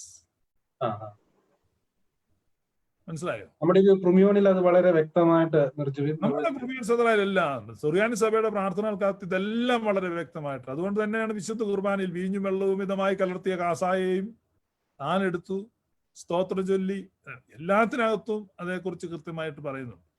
അപ്പൊ നമ്മുടെ കർത്താവായ യേശു മിശിഹായുടെ മനുഷ്യാവതാരത്തെ സംബന്ധിച്ച് നമുക്ക് വ്യക്തമായ ബോധ്യമുണ്ട്. അവിടെയാണ് നമ്മുടെ രക്ഷ ഇരിക്കുന്നത്. കേവലം ഒരു മനുഷ്യൻ കുരിശിൽ മരിച്ചാൽ എങ്ങനെയാ മുഴുവൻ മനുഷ്യവർക്കും രക്ഷപ്പെടുന്നത്? അത് ഈ പൊട്ടന്മാരൊന്ന് പറഞ്ഞു. ഈ പൊട്ടന്മാരെന്നൊക്കെ ഞാൻ പറയുന്നത് എന്താണെന്ന് വെച്ച് കഴിഞ്ഞാൽ ആളുകൾക്ക് മനസ്സിലാകാനല്ല, എനിക്ക് വിരോധം ഉണ്ടായിട്ടല്ല. ഞാനിപ്പോ ഇവിടെ എന്ന് വെച്ചാൽ ഷഠന്മാർ എന്നൊക്കെ പറഞ്ഞ ആർക്കെന്താ മനസ്സിലാകുന്നത്? അപ്പൊ അതുകൊണ്ട് ഈ നമ്മളീ പറഞ്ഞ് നിങ്ങൾ പറഞ്ഞ് മനസ്സിലാക്കണം. ഒരു നല്ല മനുഷ്യൻ മരിച്ചു, എത്രയോ നല്ല മനുഷ്യർ മരിച്ചിട്ടുണ്ട്. എത്രയോ പേര് രക്തസാക്ഷികളായിരിക്കും. അതുകൊണ്ടൊന്നും അർത്ഥമില്ല. ഇപ്പൊ ഭൂലോകത്തെ രക്ഷിക്കാൻ ദൈവത്തിന് മാത്രമേ സാധിക്കത്തുള്ളൂ, നമ്മുടെ രക്ഷകൻ. അതുകൊണ്ടാണ് നമ്മുടെ വിശ്വാസ സത്യം വളരെ വ്യക്തമായിട്ട് പറയുന്നത്. അതുകൊണ്ടാണ് പറയുന്നത്, തന്റെ മനോഗുണത്താൽ ഭൂലോകത്തെ മെനഞ്ഞുണ്ടാക്കിയ പരിശുദ്ധനായ ഏക പിതാവ് നമ്മോടുകൂടെ, തന്റെ തിരുമേനിയുടെ കഷ്ടപ്പാടിനാൽ അതിനെ രക്ഷിച്ചെടുത്ത പരിശുദ്ധനായ ഏകപുത്രനും നമ്മോടുകൂടെ, ഉണ്ടായിട്ടുള്ളതും ഉണ്ടാകുവാനുള്ളതുമായ സകലത്തെയും പൂർണ്ണവും പരിപൂർണവുമാക്കി തികയ്ക്കുന്ന പരിശുദ്ധനായ ഏകറൂഹായി നമ്മോടുകൂടെ. കർത്താവിന്റെ തിരുനാമം ആദ്യം മുതൽ ഇന്നും എന്നേക്കും വാഴ്ത്തപ്പെട്ടതായിരിക്കട്ടെ. അതാണ് സ്തുതി ചൊവ്വാക്കപ്പെട്ട സഭ എന്ന് പറയുന്നത്. ഇത്ര പെർഫെക്റ്റ് ആയിട്ടുള്ള, അപ്പൊ ഇത്രയും പെർഫെക്റ്റ് തിയോളജി, ഇത്രയും ശ്രേഷ്ഠമായ സത്യവിശ്വാസം, ആ സത്യവിശ്വാസത്തെ ഉപേക്ഷിച്ചാണ് അനേകർ ഈ വിപരീത ഉപദേശങ്ങളുടെ ചെളിക്കുഴികളിലേക്ക് വീണുപോയി. ഞാനും ആ ചെളിക്കുഴിയിലായിരുന്നു കേട്ടോ. പക്ഷെ എന്തോ എങ്ങനെയാണെന്ന് അറിയത്തില്ല, നമ്മൾ രക്ഷപ്പെട്ടു. പക്ഷേ അതുകൊണ്ട് വളരെയധികം പേർക്ക് പ്രയോജനം ഉണ്ടായി. ഈ ഓർത്തഡോക്സ് വിശ്വാസം നിലനിൽക്കുന്നു എന്ന് പറയുന്നവർക്ക് ഇതിനെക്കുറിച്ച് എന്തെങ്കിലും ധാരണയുണ്ടോ എന്ന് ചോദിച്ചു കഴിഞ്ഞാൽ ഇല്ല എന്ന് തന്നെ പറയുന്നതാണ് സത്യം. അതുകൊണ്ട് ഷിബുചാന്റെ ഈ യാത്ര ഞങ്ങൾക്ക് പ്രയോജനപ്രദമായിട്ട് മാറുന്നു എന്നുള്ളതാണ്. നിങ്ങൾക്ക് അതെ, എനിക്കത്ര സന്തോഷമല്ല. എന്റെ ജീവിതത്തിലെ ഏറ്റവും റോബസ്റ്റ് പീരീഡ് ഓഫ് മൈ ലൈഫാണ് ആ ചെളിക്കുഴി നഷ്ടപ്പെട്ടത്. ഒരർത്ഥമില്ലാത്ത കാര്യമായിരുന്നു. കാരണം നമുക്ക് അവിടെ ഒന്നിനും ഒരു ഉത്തരങ്ങളില്ലായിരുന്നു. ഓറിയന്റൽ ഓർത്തഡോക്സ് വിശ്വാസത്തിലാണ് എല്ലാ ചോദ്യങ്ങൾക്കും ഉത്തരമുണ്ട്. ഇവിടെ തിയോളജിയിൽ എല്ലാത്തിനും ഉത്തരമുണ്ട്. മറ്റേന്ന് പറഞ്ഞാൽ കണ്ണും കെട്ടി തേങ്ങ തല്ലുക എന്ന് കേട്ടിട്ടുണ്ട് എന്ന് പറഞ്ഞ പോലെയുള്ള ഒരു പരിപാടിയാണ്. അതുകൊണ്ട് പെന്തക്കോസ്തൽ അതുപോലെയുള്ള നവപ്രവണത ഗ്രൂപ്പുകളിൽ പെട്ടുകിടക്കുന്നവർ ദയവായി നിങ്ങളുടെ മാതൃസഭകളിലേക്ക് മടങ്ങുക. അവിടെയാണ് സത്യവിശ്വാസമുള്ളത് എന്ന് ഞാൻ സ്നേഹത്തോടെ ഓർപ്പിക്കുകയാണ്. നമുക്ക് മുന്നോട്ട് പോവാം. അപ്പം ഷിബുചായ അത് തന്നെ ആ പോയിന്റിൽ തന്നെ അപ്പം മനുഷ്യവർഗത്തിലുള്ള പരിശുദ്ധ കന്യാമറിയാം എന്ന ഒരു വ്യക്തിയിൽ ഈ ദൈവത്വവും മനുഷ്യത്വവും വേർതിരിക്കുവാൻ കഴിയാത്ത വിധത്തിൽ വന്ന് സമ്മേളിക്കുന്നു എന്ന് പറയുമ്പോഴാണ് അവിടെ ഒരു നിസ്തുല്യ വ്യക്തിത്വമായിട്ട് പരിശുദ്ധ മാതാവിനെ നമുക്ക് കണക്കാക്കേണ്ടി വരുന്നത്. അതായത് ദൈവശാസ്ത്രം പരിശുദ്ധ മാതാവിനെ മാറ്റി നിർത്തിക്കഴിഞ്ഞാൽ അത് മുമ്പോട്ട് പോകാൻ സാധ്യമല്ലെന്ന് പറഞ്ഞാൽ അത് ശരിയല്ലേ? അത് പ്രത്യേകിച്ച് ഗബ്രിയേൽ മാലാഖയും പരിശുദ്ധ കന്യാമറിയാവും തമ്മിലുള്ള സംഭാഷണത്തിന്റെ ഏക ദൃക്സാക്ഷി എനിക്ക് ശുഭജാന്തനെ പല പ്രാവശ്യത്തിൽ ലൈവിൽ പറഞ്ഞിട്ടുണ്ട്. വേറൊരാൾ ഇല്ല അവിടെ ആ സംഭാഷണത്തിന്. പക്ഷെ ഈ ലൂക്കോസ് ഇതെല്ലാം സൂക്ഷ്മമായി പഠിച്ചിട്ട് നീങ്ങുന്ന 1-2 അധ്യായങ്ങളിൽ വളരെ വ്യക്തമായിട്ട് ഇതെല്ലാം എഴുതി ചേർത്തിട്ടുണ്ട്. അപ്പം പരിശുദ്ധ സഭ തന്നെ ആദ്യ കാലഘട്ടങ്ങളിൽ തന്നെ എന്തുമാത്രം പ്രാധാന്യം പരിശുദ്ധ അമ്മയുടെ സാക്ഷ്യത്തിനും അല്ലെങ്കിൽ പരിശുദ്ധ അമ്മയുടെ ആ റോളിനും ആ നിസ്തുല്യ വ്യക്തിത്വം എന്ന നിലയിൽ പ്രാധാന്യം കൊടുത്തിരുന്നു എന്ന് നമുക്ക് മനസ്സിലാവുന്നത്. അതല്ലേ സഭയുടെ മുഴുവൻ വിശ്വാസവും പരിശുദ്ധ മറിയത്തിന്റെ ഒരു സാക്ഷിമൊഴിയിലാണ് നിൽക്കുന്നത്. പരിശുദ്ധ മറിയമാണ് ഇത് പറയുന്നത്. ഗബ്രിയേൽ മാലാഖ എന്നോട് പറഞ്ഞു, അല്ലാതെ വേറൊരു രേഖയില്ല. അവിടെ സർവൈലൻസ് ക്യാമറ അല്ല, CCTV ക്യാമറ ഒന്നും ഇല്ലായിരുന്നു. അതുകൊണ്ട് എല്ലാ പെന്തക്കോസ്തുകാരുടെ അടക്കമുള്ള വിശ്വാസം തൂങ്ങി നിൽക്കുന്നത് ഈ ഒരു സാക്ഷിമൊഴിയിലാണ്. പക്ഷെ അവരിപ്പോ അതിന് പുതിയ ഭാഷാന്തരമൊക്കെ കൊണ്ടുവരികയാണ്. യേശു ഒരു പന്തായിരുന്നെന്നോ അപ്പൊ അങ്ങനെയൊക്കെ അവര് കൊണ്ടുവരുന്നുണ്ട്. അപ്പൊ അതിനൊന്നും അർത്ഥമില്ല. അപ്പൊ അമ്മയെ കൂടാതെ ഒരു വിശ്വാസം ക്രിസ്ത്യാനികൾക്ക് ഉണ്ടാകാൻ പാടില്ല. അങ്ങനെയുള്ള വിശ്വാസത്തിന് നിലനിൽപ്പില്ല. അപ്പോൾ പരിശുദ്ധ കന്യമറിയാം എന്ന് നമ്മൾ ആ നിസ്തുല്യ വ്യക്തിത്വം എന്നതിനപ്പുറമായിട്ട് അപ്പം യേശുക്രിസ്തു ദൈവവും മനുഷ്യനും പൂർണ്ണ ദൈവവും പൂർണ്ണ മനുഷ്യനുമാണെന്ന് പറയുമ്പോൾ ആ പരിശുദ്ധ കന്യമറിയാമിൽ നിന്ന് ശരീരം എടുക്കുമ്പോൾ അത് ആ മനുഷ്യവർഗത്തെ മുഴുവനും കൂടെ ദൈവീകരിക്കുവാനായിട്ട് ദൈവീകരണം സംഭവിക്കുന്നു. അപ്പോൾ ആ ഒരു കാഴ്ചപ്പാടിൽ നമ്മൾ നോക്കുമ്പോൾ ഇപ്പോൾ തിരുമേനിമാരാണെങ്കിലും അവരുടെ കഴുത്തിൽ കിടക്കുന്ന ഒരു മാലയിൽ പരിശുദ്ധ കന്യാമറിയാമിന്റെ ഐക്കൺ നടക്കാം.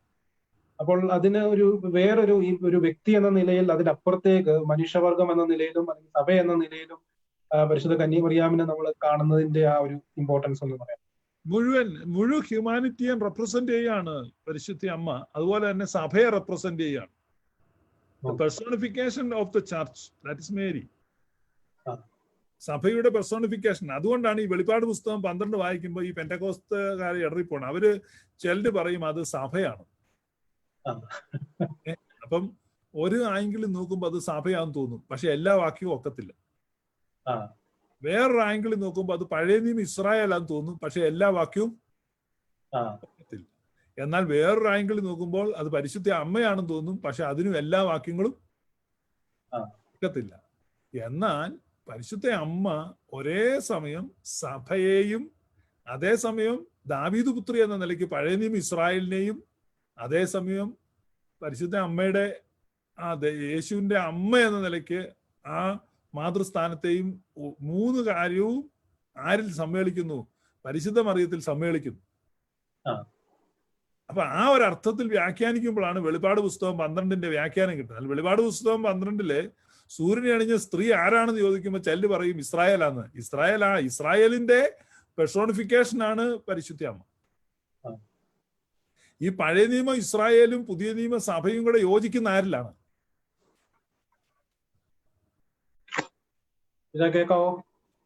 കേൾക്കാം. പഴയ നിയമ ഇസ്രായേലും പുതിയ നിയമ സഭയും യോജിക്കുന്നത്, സമ്മേളിക്കുന്നതും പരിശുദ്ധ മറിയത്തിലാണ്.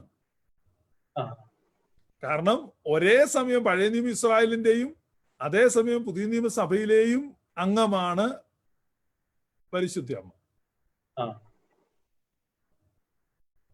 അപ്പൊ ആ രീതിയിൽ റെപ്രസെന്റ് ചെയ്യാണ്. അപ്പം ഓർത്തഡോക്സിയിൽ അത് പ്രാധാന്യം കൊടുക്കുമ്പോൾ എല്ലാവരും മനസ്സിലാക്കേണ്ടത് അത്രയധികം ആഴമേറിയതായ ഒരു സിഗ്നിഫിക്കൻസ് ഉള്ളത് കൊണ്ടാണ്. അല്ലാതെ എന്തെങ്കിലും കാര്യസാധ്യത്തിന് വേണ്ടിയിട്ട് ചിലർ പറയാറുണ്ട്, പുത്രനോട് പരിശുദ്ധ അമ്മ വഴി ഒന്ന് റെക്കമെൻഡ് ചെയ്താൽ കാര്യങ്ങൾ സാധിച്ചു കിട്ടും. അങ്ങനെ ചിന്തിക്കുന്ന ഒരു വിഭാഗവും ഉണ്ട്. ഞാൻ പറഞ്ഞത് പരിശുദ്ധ മാതാവിനെ ഈ വൈകാരികമായിട്ടും കാണാം, ദൈവശാസ്ത്രപരമായിട്ടും കാണാം. വൈകാരികമായിട്ട് കാണുക എന്ന് പറഞ്ഞാൽ അതൊരു ലോവർ ലെവൽ ഓഫ് അണ്ടർസ്റ്റാൻഡിങ് ആണ്. അപ്പൊ അങ്ങനെ കാണുന്നവർ അങ്ങനെ കാണും. യേശുവിന്റെ അമ്മ, അയ്യോ എന്റെ യേശുവിന്റെ അമ്മയല്ലേ, അങ്ങനെ കാണുന്നത്. ഇപ്പൊ ഈ ഓരോ ഭാഷയ്ക്കൊക്കെ ഒത്തിരി പ്രാധാന്യമുണ്ട്. ഇപ്പൊ മോസ്കോ എന്ത് പറയുന്നു, ഇപ്പൊ പഴയ കാലത്തൊക്കെ ഈ കോൾഡ് വാർ ഒക്കെ വളരെ ശക്തമായിരുന്ന സമയത്ത് വാഷിങ്ടൺ സൈസ്, ഇങ്ങനെ വാഷിങ്ടൺ എന്ത് പറയുന്നു എന്ന് പറഞ്ഞാൽ ഈ നമ്മൾ പത്ര ഭാഷയിൽ പറയുന്നു വാഷിങ്ടൺ എന്ത് പറയുന്നു എന്ന് പറഞ്ഞാൽ അതിന്റെ അർത്ഥം അമേരിക്ക എന്ത് പറയുന്നു. വാഷിങ്ടൺ എന്ന് പറഞ്ഞാൽ ക്യാപിറ്റലാ. മോസ്കോ എന്ത് പറയുന്നു, അല്ലെങ്കിൽ ക്രെംലിൻ പറയുന്നു, അല്ലെങ്കിൽ ന്യൂഡൽഹി പറയുന്നു. ന്യൂഡൽഹി പറയുന്നത് ന്യൂഡൽഹി എന്ന് പറഞ്ഞാൽ ആളല്ല. New Delhi represents all India. അതേസമയം ന്യൂഡൽഹി പറയുന്നു എന്ന് പറഞ്ഞാൽ ന്യൂഡൽഹി എന്നൊരു പേഴ്സൺ ആയിരിക്കും പറയുന്നത്. പക്ഷെ പത്രക്കാർ പറയുമ്പോൾ ന്യൂഡൽഹി പറയുന്നു എന്നാണ്. അപ്പൊ ഈ ഒരു അർത്ഥത്തിലാണ് നമ്മൾ ഈ ഇതിനെ കാണേണ്ടത്. അപ്പൊ അതുകൊണ്ടാണ് ഈ ജെറുസലേമും എന്നൊക്കെ പറഞ്ഞുള്ള പ്രയോഗങ്ങള് അതിനകത്ത് വരുന്നത്. അപ്പൊ സൂര്യനെ അണിഞ്ഞ ഒരു സ്ത്രീ, ഇത് ഫിഗറേറ്റീവ് ലാംഗ്വേജ് ആണ്. അല്ലാതെ സൂര്യനെ എടുത്ത് തലയെ വെച്ചുകൊണ്ട് ഒരു സ്ത്രീക്ക് നിൽക്കാൻ പറ്റുമോ? സൂര്യന്റെ വലിപ്പം എന്ന് പറഞ്ഞാൽ ഭൂമിയുടെ 13 ലക്ഷം മടങ്ങ് വലിപ്പമുണ്ട്. അതായത് 13 ലക്ഷം ഭൂമിയെ എടുത്ത് അടുക്കി വെച്ചാലേ സൂര്യന്റെ വലിപ്പമാകത്തുള്ളൂ. ഈ സൂര്യനെ എടുത്ത് തലയെ വെച്ചോണ്ട് ഒരു സ്ത്രീ മണപ്പറപ്പ് കടൽ തീരത്തോട്ട് ഇറങ്ങി വന്നെന്ന് പറഞ്ഞാൽ നമ്മൾ എന്താ ചൂടാണ്. അതിന്റെ വലിപ്പം തന്നെ ഒന്ന് മതി. ഭൂമിയുടെ 13 ലക്ഷം മടങ്ങ് വലിപ്പമുള്ള ഒരു സാധനമാണ് സൂര്യൻ. ആ സൂര്യനെ തലയെ വെച്ചോണ്ട് ഒരു സ്ത്രീ വരിക, എന്നിട്ട് ആ സ്ത്രീ ഇറങ്ങി അവിടെ ഒരു കടപ്പുറത്ത് ഇറങ്ങി നിന്നു, മരുഭൂമിയിൽ ഇറങ്ങി നിന്നു എന്നൊക്കെ പറഞ്ഞ ഇതെല്ലാം ഫിഗറേറ്റീവ് ലാംഗ്വേജ് ആണെന്ന് ഇന്ന് മനസ്സിലാക്കുക. മിയ ഫൈസിറ്റിസത്തിന്റെ ആ ബേസിൽ നിന്നുകൊണ്ട് 2 ചോദ്യങ്ങൾ കൂടെ ചോദിക്കാൻ ആഗ്രഹിക്കുന്നു. ഒന്ന്, ഷിബിച്ചാൻ പറഞ്ഞ പല കാര്യങ്ങളും ഓർത്തഡോക്സിയിലേക്ക് വരുമ്പോൾ ഒരു റിലേഷൻഷിപ്പ് ആണ് ദൈവവുമായിട്ട് നമുക്കുള്ളത്. അല്ലാതെ നമ്മൾ ആരാധിച്ച് പ്രസാദിപ്പിച്ച് കാര്യങ്ങൾ നേടുന്ന ഒരാളല്ല ദൈവം, മറിച്ച് ദൈവവുമായിട്ടുള്ള നമ്മുടെ റിലേഷൻഷിപ്പാണ്. ഈ മിയ ഫൈസിറ്റിസത്തിന്റെ ആ ബേസിൽ തന്നെ നോക്കുമ്പോൾ ഈ ദൈവത്വവും മനുഷ്യത്വവും തമ്മിൽ വേർതിരിക്കുവാൻ കഴിയാത്ത ആ ഒരു ലെവലിൽ നിന്ന് ചിന്തിക്കുമ്പോൾ ദൈവവും നമ്മളും തമ്മിലുള്ള ഗാഠബന്ധത്തെയല്ലേ നമ്മളത് എടുത്ത് തലത്തിലാണ് മിയ ഫൈസിറ്റിസം. അതേപോലെ ഒരാളുടെ വ്യക്തിയുടെ ആത്മീയ തലത്തിൽ അയാൾ മനസ്സിലാക്കേണ്ട വേറൊരു കാര്യം, ദൈവവും മനുഷ്യനും തമ്മിലുള്ള ഒരു ഗാഢബന്ധം വേർപിരിക്കുവാൻ കഴിയാത്ത വിധത്തിൽ, അല്ലെങ്കിൽ ഷുബിച്ചാന്റെ പഴയ ലൈഫുകളിൽ ഉണ്ടായിരുന്ന ഒരു ഭാഷയെ പറഞ്ഞ യുഗങ്ങളുടെ പ്രണയം, അത്ര ഒരു ഗാഢബന്ധത്തെ അല്ലേ നമ്മൾ ആത്മീയ തലത്തിൽ, അത് ഒരു ദൈവശാസ്ത്രം എന്നതിനേക്കാൾ ഉപരിയായിട്ട് നമ്മുടെ ഒരു ആന്തരിക തലത്തിൽ നമുക്ക് ഫീൽ ചെയ്യേണ്ട ഒരു കാര്യം. അതെ, അതിനെക്കുറിച്ച് പറയുമ്പോൾ ഈ റിലേഷൻഷിപ്പ് എന്നുള്ളതാണ് ഓർത്തഡോക്സിയുടെ സോള്. ഈ റിലേഷൻഷിപ്പിനാണ് ഏറ്റവും പ്രാധാന്യമുള്ളത്. അപ്പൊ ആ ഓർത്തഡോക്സിയുടെ സോള് നമുക്ക് മനസ്സിലായതുകൊണ്ടാണല്ലോ മലങ്കരയിൽ നമ്മൾ റിലേഷൻഷിപ്പ് ബിൽഡ് ചെയ്തുകൊണ്ടിരിക്കുന്നത്. നമ്മൾ ഈ റിലേഷൻഷിപ്പ് എന്ന് പറയുന്നത് നമ്മൾ ഉൽപ്പത്തി പുസ്തകത്തിലോട്ട് നോക്കിക്കഴിഞ്ഞാല്, നീ സർവഭൂചര ജന്തുക്കളുടെ മേലും വാഴുവീൻ. സകല ഈ ഭൂചര ജന്തുക്കളുടെ മേൽ വാണിട്ട്, ഇപ്പൊ ഈ മണ്ണരയുടെ മേൽ വാഴുക, എന്താ പ്രയോജനം? മണ്ണരയുടെ മേൽ വാഴുക, അല്ലെ കാക്കയുടെ മേൽ വാഴുക, അല്ലെ പൂച്ചയുടെ മേൽ വാഴുക. അത് വാഴുക എന്നുള്ളത് മസറോറ്റിക് ടെക്സ്റ്റിൽ വന്ന ഒരു പെശകാണ്. അപ്പൊ അവർ ഒറിജിനൽ മൂലത്തിൽ എഴുതിയത് സകല ഭൂചര ജന്തുക്കളിൽ നിന്നും പഠിക്കുവീൻ എന്നാണ്. ലേണാണ്. അപ്പൊ സകല ഭൂചര ജന്തുക്കളിൽ നിന്ന് പഠിക്കുകയും, here is your text book, here you go. അപ്പൊ ആദമിനെ സൃഷ്ടിച്ച് പ്രകൃതിയിലേക്ക് ഇറക്കിയിട്ട് പറയാണ്, this is your text book. അപ്പൊ ഇതിനെ നീ പഠിക്കണം, ഇതിനെ നീ അറിയണം. അപ്പൊ അറിയുക എന്നുള്ളതാണ്. ഈ അറിയുക എന്നത് റിലേഷൻഷിപ്പിനെ സ്ട്രെങ്തൻ ചെയ്യും. ഇപ്പൊ നമ്മൾ ഒരു പെൺകുട്ടിയെ കണ്ടൊരു ഒരു ആൺകുട്ടി ഒരു പെൺകുട്ടിയെ കണ്ട് അവർ തമ്മിൽ കണ്ടു, 2-3 പ്രാവശ്യം കണ്ടു, അവർ ഇഷ്ടപ്പെട്ടു, അവർ പിന്നെ പ്രണയത്തിലായി. പിന്നെ അവർ ഡേ ടു ഡേ എന്ത് ചെയ്യാണ്? അവർ കൂടുതൽ അറിയുക. ഭാര്യ ഭർത്താക്കന്മാർ കൂടുതൽ അറിയുകയാണ്. അപ്പൊ ഈ അറിയുക എന്നുള്ളതാണ് റിലേഷൻഷിപ്പിനെ എന്ത് ചെയ്യുന്നത്? സ്ട്രെങ്തൻ എല്ലാ റിലേഷൻഷിപ്പിലും. അപ്പൊ അറിവിനാണ് റിലേഷൻഷിപ്പിന്റെ ബോണ്ടിനെ കൊണ്ടുവരുന്നത്. അപ്പം പ്രകൃതി അറിയുക. അപ്പൊ പ്രകൃതിയുമായിട്ടുള്ള റിലേഷൻഷിപ്പ് ഇപ്പൊ തന്നെ ഈ ഓൾ ബ്രാഞ്ചസ് ഓഫ് സയൻസ് നമ്മൾ നോക്ക്. കെമിസ്ട്രി, ഇപ്പൊ കെമിസ്ട്രിക്കാരെന്താ പഠിക്കുന്നത്? കെമിസ്ട്രിക്കാർ എന്തെങ്കിലും ഒരു മൂലകം എടുത്തു, ആ മൂലകം ലബോറട്ടറി കൊണ്ടുവന്നു, അത് മൈക്രോസ്കോപ്പിൽ കൂടെ നോക്കി, അല്ലെങ്കിൽ അത് രാസപരീക്ഷണങ്ങൾക്ക് വിധേയമാക്കി ആ മൂലകത്തെ പറ്റി പഠിക്കുക, അല്ലേ? അപ്പൊ ഏതാ ഈ പറഞ്ഞ ഈ പ്രകൃതിയാണ് അവന്റെ ടെക്സ്റ്റ് ബുക്ക്. ഫിസിക്സ്, എല്ലാ സയൻസും. ഇപ്പം ബയോളജി, ഒരു മനുഷ്യ ശരീരം അല്ലെങ്കിൽ ഒരു മൃഗത്തെ എടുത്തു, ഒരു ആന്റിവൈറസ് കണ്ടുപിടിച്ചു, എലിയിൽ കുത്തിവെച്ചു, പന്നിയിൽ കുത്തിവെച്ചു, പരീക്ഷണം നടത്തി, അതിനെ പഠിച്ചു, പറവെ പഠിച്ചു, ശലഭത്തെ, ഓരോന്നും എടുത്ത്. അപ്പൊ ഈ ഭൂചര ജന്തുക്കളിൽ നിന്ന് പഠിക്കുകയാണ്, ലേൺ, അറിയുകയാണ്. അപ്പൊ ഈ അറിവിലൂടെ റിലേഷൻഷിപ്പ് ഒരു ഹാർമോണിയസ് റിലേഷൻഷിപ്പാണ് ഉദ്ദേശിക്കുന്നത്. അപ്പൊ സഹജീവികളെ അറിയുമ്പോൾ, നമ്മുടെ സഹോദരങ്ങളെ അറിയുമ്പോൾ, അപ്പൊ അവരുമായിട്ടുള്ള റിലേഷൻഷിപ്പ് വളരെ സ്ട്രോങ് ആവും. അപ്പം ആ റിലേഷൻഷിപ്പ് ബ്രേക്ക് ആകുമ്പോഴാണ് നമുക്ക് അടിച്ചമർത്താനുള്ള വാസന വരുന്നത്. അപ്പൊ അതുകൊണ്ടാണ് പറഞ്ഞത് സ്ത്രീയുടെ ആഗ്രഹം ഇനി മുതൽ നിങ്കലേക്കാവും. എന്തിനുള്ള ആഗ്രഹമാണ്? റിലേഷൻഷിപ്പിന്റെ അല്ലല്ലല്ല, സ്ത്രീയുടെ ഔവ്വായോട് പറയുന്നത്, ഔവ്വായെ കുറിച്ച് പറയാണ്, അവളുടെ ആഗ്രഹം നിന്നോടാകും. അവളുടെ ആഗ്രഹം നിന്നോടാകും എന്ന് പറഞ്ഞു കഴിഞ്ഞാൽ 4-ാം അധ്യായം 34 വായിക്കുമ്പം കായിനോട് പറയുന്നുണ്ട്, പാപം നിന്റെ പടിവാതിൽക്ക് കിടക്കുന്നു, അതിന്റെ ആഗ്രഹം നിന്നോടാകുന്നു. സെയിം ഹീബ്രു വേർഡാ ഉപയോഗിച്ചിരിക്കുന്നത്.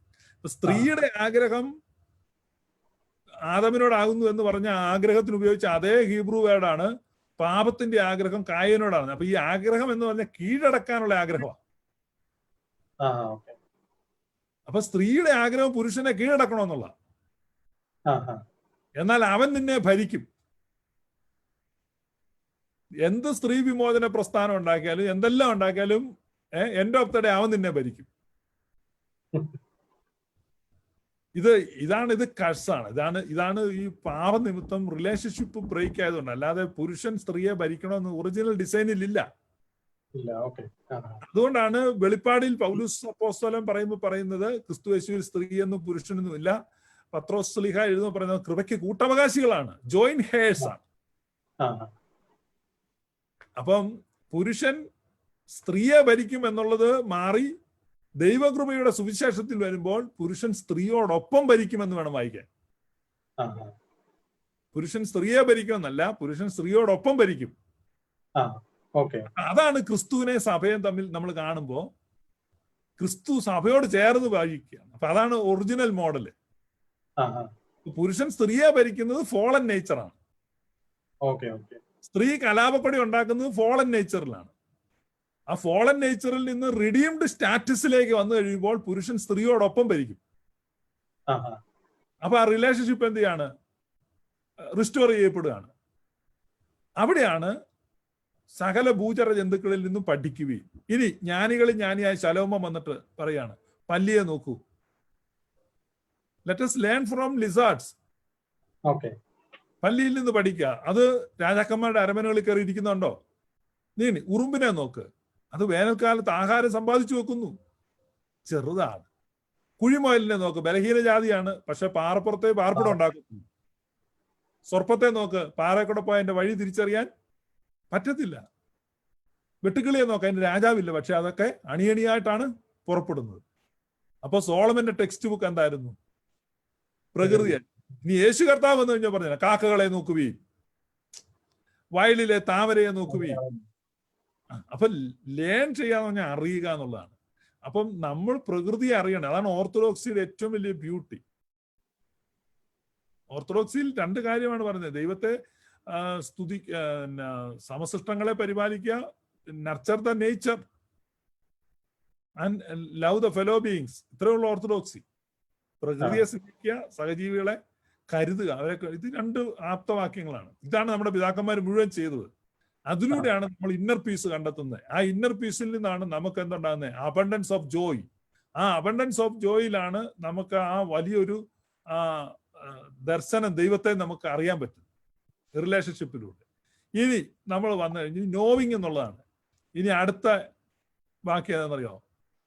വിശുദ്ധ യോഹന്നാന്റെ സുവിശേഷം 17-ാം അധ്യായത്തിൽ 3-ാമത്തെ വാക്യത്തിൽ യേശു കർത്താവ് പറയാണ്, ഏകസത്യ ദൈവമായ നിന്നെയും നീ അയച്ചിരിക്കുന്ന യേശു ക്രിസ്തുവിനെയും അറിയുന്നതാണ് നിത്യജീവൻ. നോവിങ്. അപ്പം അത് ആ എറ്റേണൽ ലൈഫിലേക്ക് പോകുന്നത് ആ നോവിങ്ങിലൂടെയാണ്. അതുമായിട്ട് ബന്ധപ്പെടുത്തിക്കൊണ്ട് തന്നെ പൗലോസ് അപ്പോസ്തലൻ പറഞ്ഞിരിക്കുന്ന ഒരു കാര്യം, സ്ത്രീയും പുരുഷനും തമ്മിലുള്ള വിവാഹത്തിൽ അവർ രണ്ടല്ല, അവർ ഒന്നാണ്. ഇതെല്ലാം പറഞ്ഞിട്ട് പറയുന്നുണ്ട്. ഞാനിത് സഭയും കർത്താവും തമ്മിലുള്ള ആ ഒരു വലിയ മർമ്മത്തെ കുറിച്ചാണ് പറയുന്നത്. അപ്പോൾ അതൊരു മിയാഫൈസിറ്റിസം എന്നുള്ള ആ ഒരു അന്ന് വാക്ക് ഉപയോഗിച്ചിട്ടില്ലെങ്കിലും അത് അപ്പോസ്തലന്മാരുടെ ആ വിശ്വാസത്തിന്റെ ഒരു ഇതിൽ നിന്നാണോ അത് പൗലോസ് അപ്പോസ്തലൻ അങ്ങനെ പറഞ്ഞിരിക്കുന്നത്, ഒന്നാകുക എന്നുള്ള അർത്ഥം പറഞ്ഞിരിക്കുന്നത്? പിന്നെ ദിലീപിന്റെ വീഡിയോ സ്റ്റക്കായി പോയി കേട്ടോ. സ്റ്റക്കാണോ? കേൾക്കാവോ ഷിബിച്ചായ? കേൾക്കുന്നതിന് കുഴപ്പമില്ല. ഞാനൊന്ന് എക്സിറ്റ് ചെയ്തിട്ട് റീജോയിൻ ചെയ്യാവേ. അതായിരിക്കും നല്ലത്.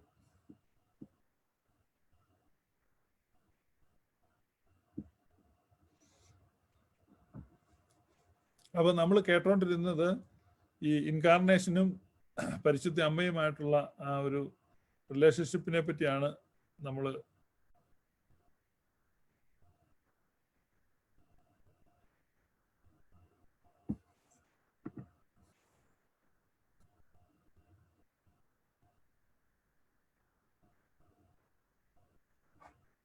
ഓക്കെ. ഇടയ്ക്ക് ഈ പെങ്ങള് വിളിക്കുന്നത് അതാണ് പ്രശ്നം ഉണ്ടാക്കുന്നത്.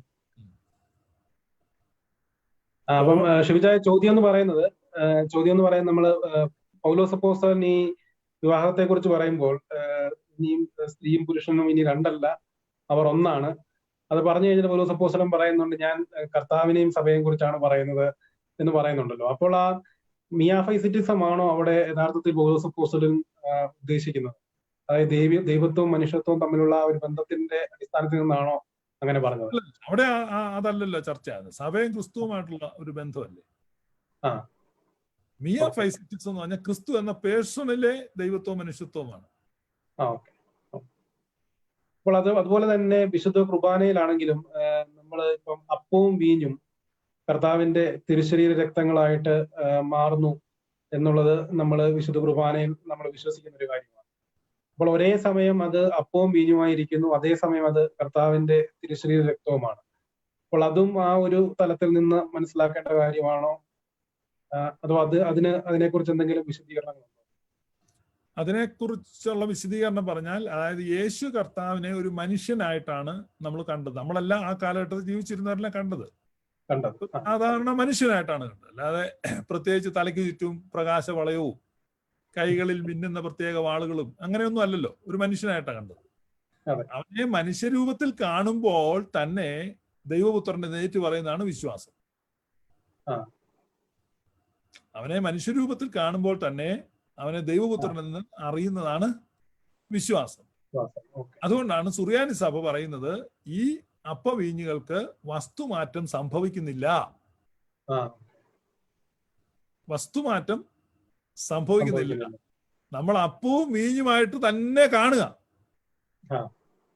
അപ്പോൾ നമ്മൾ വിശ്വാസത്താൽ അറിയുന്നു ഇത് ശരീര രക്തങ്ങളാണ്. എങ്ങനെ? മനുഷ്യനായ ക്രിസ്തുവിനെ കണ്ടിട്ട് ദൈവമാണെന്ന് തിരിച്ചറിഞ്ഞ പോലെ. അതായത് അവന് രൂപമാറ്റം വന്നിട്ട് ദൈവമായിട്ടല്ല ദൈവപുത്രൻ എന്ന് അറിയുന്നത്. ഇപ്പം പത്രോസ് അപ്പോസ്തലൻ മൗണ്ട് ഓഫ് ട്രാൻസ്ഫിഗറേഷനിൽ വെച്ച് അവന് രൂപാന്തരം വരുന്ന കണ്ടു. പക്ഷെ ഫിലിപ്പിന്റെ കൈസറിയാൽ അങ്ങനെ കണ്ടില്ലല്ലോ. അപ്പൊ ഫിലിപ്പിന്റെ കൈസറിയായിൽ വെച്ച് തന്നെ എന്ത് ചെയ്യാണ്?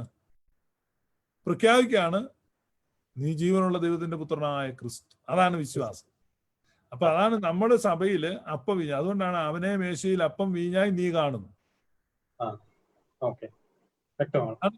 അതുകൊണ്ടാണ് പറയുന്നത് മിസ്റ്ററിയാണ്. നമ്മൾ കാണുന്ന അപ്പവും വീഞ്ഞുമാണ്. അതുകൊണ്ട് സഭ വ്യക്തമായി പറയുന്നു അതിന് യാതൊരു വിധത്തിലുള്ള രൂപാന്തരവും വരുന്നില്ല.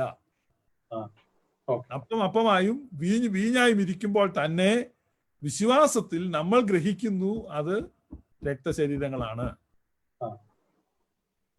ഇതൊരു ശ്രേഷ്ഠമായ വിശ്വാസമാണ് അല്ലെ, വളരെ കൃത്യമാണ്, യുക്തിക്ക് അനുകൂലമാണ്, അല്ലാതെ മറ്റുള്ളവർ പഠിപ്പിക്കുന്ന പോലെ. അതുപോലെ തന്നെ ഷിബുച്ചായ, എനിക്ക് പറ്റിയൊരു അബദ്ധം എന്ന് പറയുന്നത്, ഇതൊന്നും അറിയാതിരുന്ന കാലഘട്ടത്തിൽ ഗൂഗിളിൽ കയറി ഞാനൊന്ന് സെർച്ച് ചെയ്തു.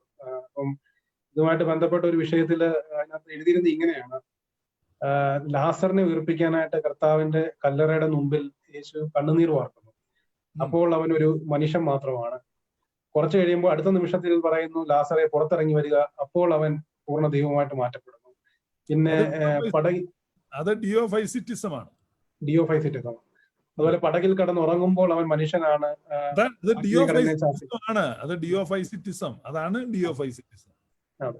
അപ്പോൾ മറ്റുള്ള സുവിശേഷങ്ങൾ ഇന്ന് മലങ്കരയിൽ അലയറയിൽ വീഴ്ത്തിയതായിട്ടുള്ള പ്രൊട്ടസ്റ്റന്റ് സുവിശേഷങ്ങളിൽ അങ്ങനെയുള്ള സുവിശേഷങ്ങൾ കേൾക്കുന്ന സുറിയാനി വിശ്വാസികളും അപ്പോസ്തോലിക സഭകളുടെ വിശ്വാസികളും പ്രത്യേകം സൂക്ഷിക്കേണ്ട ഒരു വിഷയമാണ്. യേശുക്രിസ്തു ആര് എന്നുള്ള ചോദ്യത്തിന് വ്യക്തമായ ഉത്തരം അത് ഓർത്തഡോക്സിയിൽ വ്യക്തമായിട്ട് പറയുന്നുണ്ട്. അത് മനസ്സിലാക്കിയിട്ട് വേണം, അല്ലാതെയുള്ള ദുരുപദേശങ്ങളിൽ ചെന്ന് ചാടാതെ സൂക്ഷിക്കണം.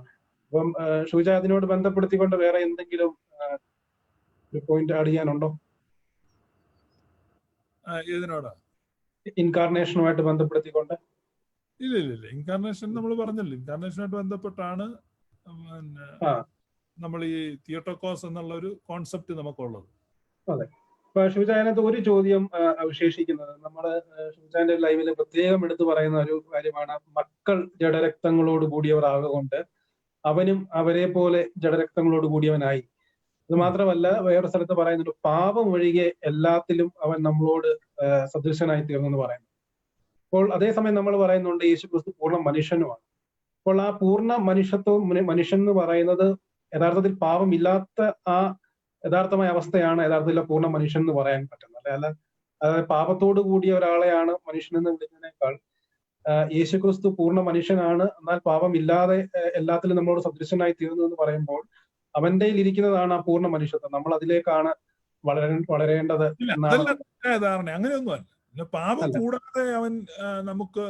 പാപം കൂടാതെ നമുക്ക് തുല്യമായി സകലത്തിലും പരീക്ഷിക്കപ്പെട്ടു. എന്ന് പറഞ്ഞാൽ അവനെ പരീക്ഷിക്കപ്പെട്ടപ്പോൾ ആ പരീക്ഷകളിൽ വീണു പോയില്ലെന്ന് അതിന്റെ അർത്ഥമുള്ളൂ. അത്രേ ഉള്ളൂ. ഓക്കെ. പാപം അവൻ പ്രലോഭനത്തിന് വശംവദനാകാത്തവനായിരുന്നെങ്കിൽ അവനിങ്ങനെ പരീക്ഷിക്കപ്പെടുന്നത്. പിന്നെ ആ പരീക്ഷിക്കപ്പെട്ടു എന്ന് പറയുന്നതിനകത്ത് അർത്ഥമില്ലല്ലോ. അർത്ഥമില്ല. പിടി കിട്ടിയോ?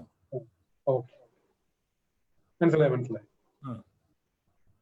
എനിക്ക് തോന്നുന്നു അടുത്ത വിഷയം എന്ന് പറയുന്നത് തൃത്വമാണ്, വിശുദ്ധ തൃത്വമാണ്. സമയം നമുക്കുണ്ടോ എന്ന് അറിഞ്ഞുകൂടാ. കാരണം പിതാവിന്റെ മടിയിലിരുന്ന ഏകജാതനായ പുത്രനാണ് അവനെ വെളിപ്പെടുത്തിയത്. അതുകൊണ്ടാണ് യേശുക്രിസ്തു ആര് എന്നുള്ള ചോദ്യത്തിന് ശേഷം നമ്മൾ തൃത്വത്തിലേക്ക് പോകാൻ ആഗ്രഹിക്കുന്നത്. നമ്മുടെ സമയം നമുക്കുണ്ടോ? ചോദിച്ചോ. അപ്പോൾ നമ്മുടെ സഭയുടെ ഒരു പ്രത്യേക എടുത്തു പറയേണ്ടതായ ഒരു കാര്യമാണ് വിശുദ്ധ തൃത്വത്തിലുള്ള വിശ്വാസം. അത് നമ്മൾ ഇപ്പം ഏതെങ്കിലും ഒരു പ്രാർത്ഥന ആരംഭിച്ചാൽ തന്നെ പിതാവിനും പുത്രനും പരിശുദ്ധ റൂഹായും ആയ സത്യേക ദൈവത്തിന്റെ തിരുനാമത്തെ സ്തുതി എന്ന് പറഞ്ഞുകൊണ്ടാണ് നമ്മൾ ആരംഭിക്കുന്നത്. അപ്പോൾ പലരും തൃത്വവിശ്വാസം ഉണ്ടെന്ന് പറയുന്നുണ്ട്, എന്നാൽ അതിനോട് യോജിക്കാത്ത പല കാര്യങ്ങളും സംസാരിക്കുന്നുമുണ്ട്.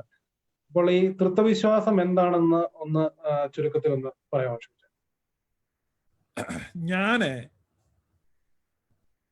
ഒരു സെക്കൻഡ് ഒന്ന് ഹോൾഡ് ചെയ്യണേ.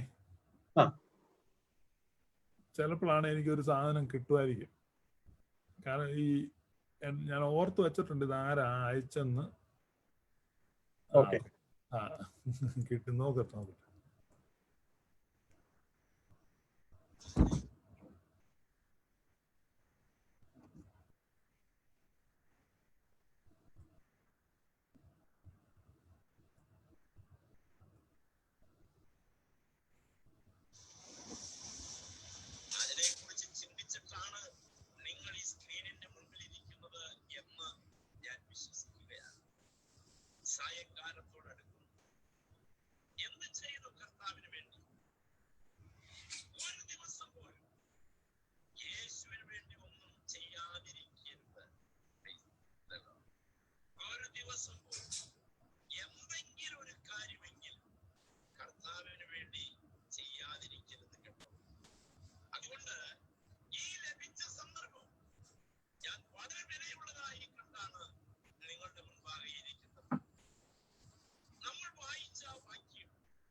ഒരു തൃത്വോപദേശമാണ് ഒരു പെന്തക്കോസ്ത് പാസ്റ്ററുടെ. ഇയാൾ ആരാന്ന് എനിക്കറിയത്തില്ല, കേട്ടോണം.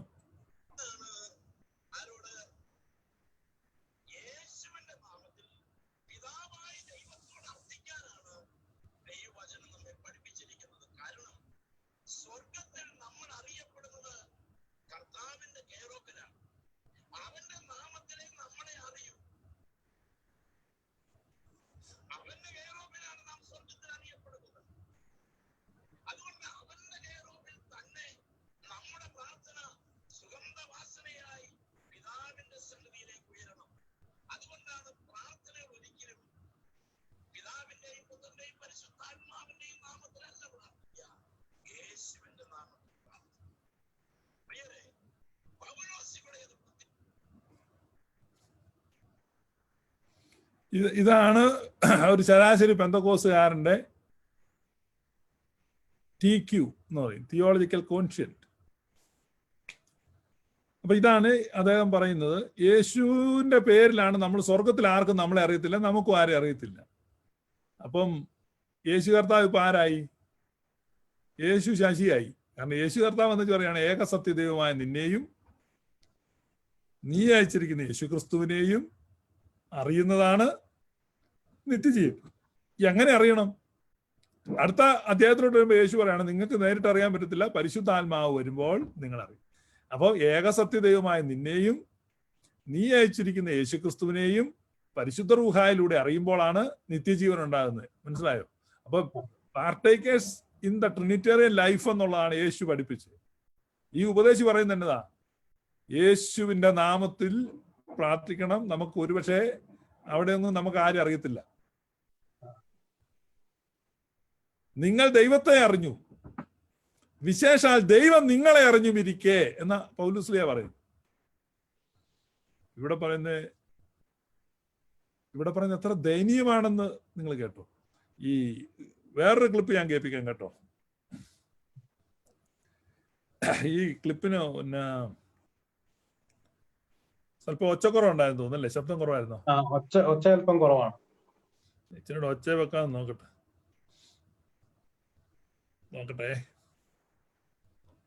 അടുത്ത ക്ലിപ്പ് ഇച്ചിരി ശബ്ദത്തിൽ പ്ലേ ചെയ്യാൻ നോക്കും.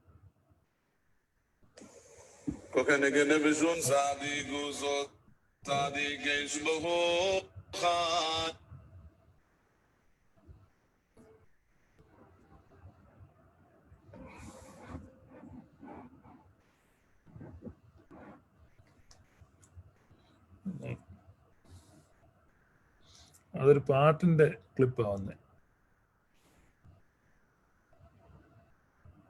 അടുത്ത വെച്ചാണ് നല്ല ഒരു ക്ലിപ്പാണ്. ഇതാ വെക്കുക കേട്ടോ.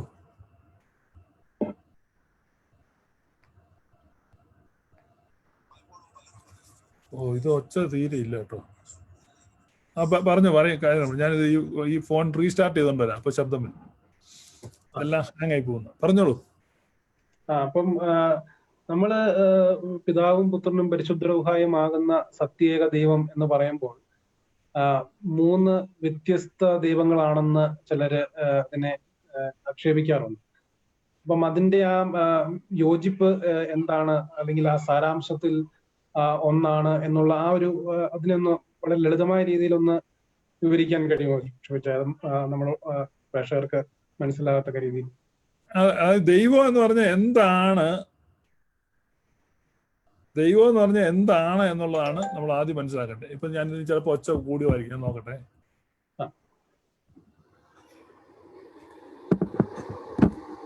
പലപ്പോഴും പലരും പറയാറുണ്ട്, യേശു എവിടെയാ? യേശു എന്റെ അകത്തുണ്ട്. യേശു ഇവിടെ അല്ല ഇരിക്കുന്നത്. പ്ലീസ്, യേശു ഇതിനകത്തില്ല. യേശു സ്വർഗത്തിൽ പിതാവിന്റെ വലത്ത് ഭാഗത്തായിരിക്കുന്നു. അങ്ങനെയാണ് എന്റെ അകത്ത് എന്താ? മഹത്വത്തിന്റെ പ്രത്യാശയായ ക്രിസ്തു ആയിരിക്കും, യേശു അല്ല. അപ്പൊ ക്രിസ്തു എന്താ? യേശുവിന്റെ സർനെയിം അല്ല ക്രിസ്തു. ഇപ്പൊ മാത്യു കുരുള എന്ന് പറയുന്ന പോലെ ജീസസ് ക്രൈസ്റ്റ് എന്ന് പറഞ്ഞ യേശുവിന്റെ സർനെയിം അല്ല. Christ is the power, Christ is the anointing, Christ is the glory of God that was in Jesus. ആ ദ സെയിം എന്റെ അകത്തിന്ന് തന്നിരിക്കുക. അതുകൊണ്ടാണല്ലോ എഫീഷ്യർക്ക് എഴുതിയ ലേഖനം പറയുന്ന അവന്റെ അളവറ്റ ശക്തി വിശ്വസിക്കുന്നവർക്ക് വേണ്ടി വ്യാപരിക്കും. ഇന്ന് നിങ്ങൾ എന്നാ വിശ്വസിക്കുന്നോ അവിടെ. കേട്ടോ ക്ലിപ്പ്? മനസ്സിലായി. ഇത് കഴിഞ്ഞ ദിവസം ഞാൻ പറഞ്ഞാണ്, യേശുവിനെയും ക്രിസ്തുവിനെയും തമ്മിൽ വേർതിരിക്കുകയാണ്. ഒന്നുകൂടെ കേൾക്കാം കേട്ടോ. ശ്രദ്ധിക്കാത്തവരൊന്നുകൂടെ കേട്ടോ. ഞാൻ നല്ല നല്ല സാധനം ഒന്നുകൂടെ കേൾക്കുന്നുണ്ട്, കുഴപ്പമൊന്നുമില്ല. കാരണം നിങ്ങളുടെയൊക്കെ ജീവിതത്തിൽ പകർത്താൻ പറ്റിയൊരു ഉപദേശമാണ് ഇത്. കേട്ടോ, ഇതാണ് നിങ്ങളുടെ ഉപദേശം പഠിപ്പിക്കുന്നത്.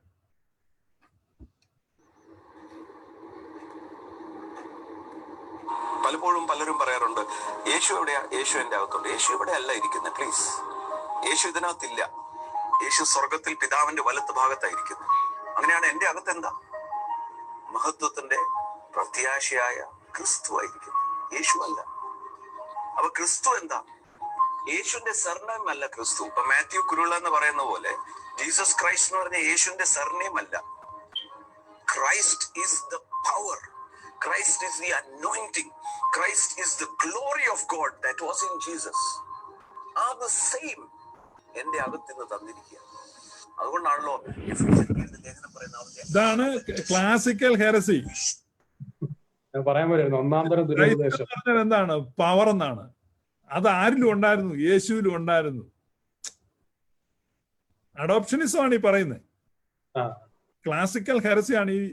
ആരാന്ന് അറിയത്തില്ല ഈ പറയുന്നത്. മാത്യു കുരുവിള എന്നാ പുള്ളിയുടെ പേരെന്ന് പുള്ളി പറയുന്നുണ്ട്. അപ്പൊ പുള്ളി പറയുകയാണ് എന്താ?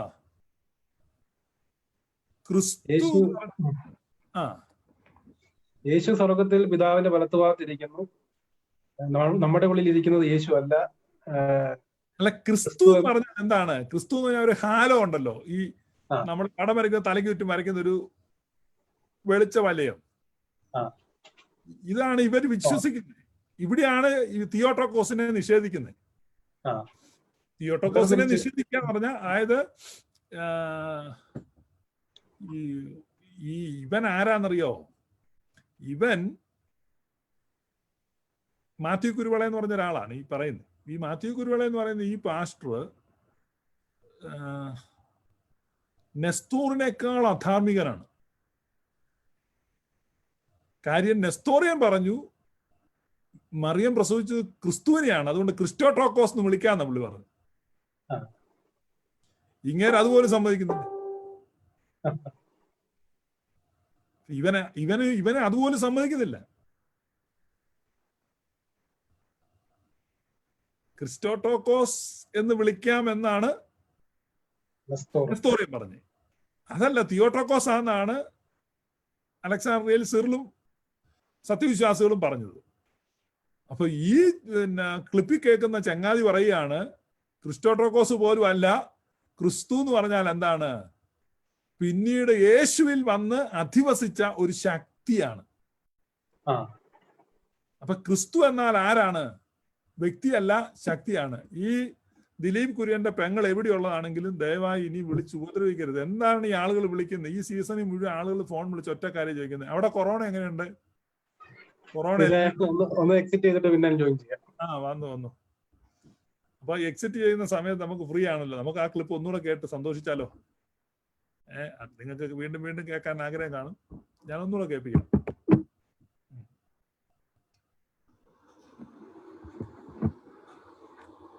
പലപ്പോഴും പലരും പറയാറുണ്ട്, യേശു എവിടെയാ? യേശു എന്റെ അകത്തുണ്ട്. യേശു ഇവിടെ അല്ല ഇരിക്കുന്നത്. പ്ലീസ്, യേശു ഇതിനകത്തില്ല.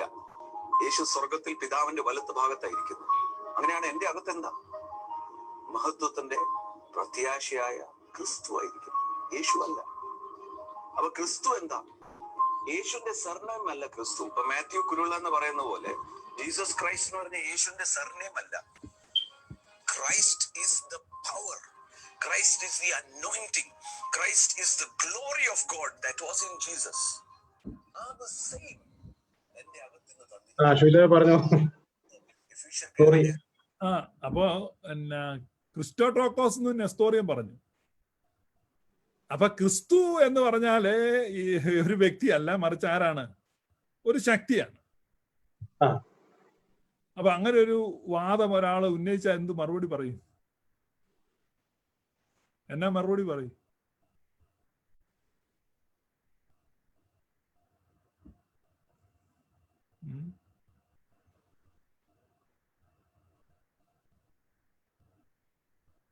പറഞ്ഞോ.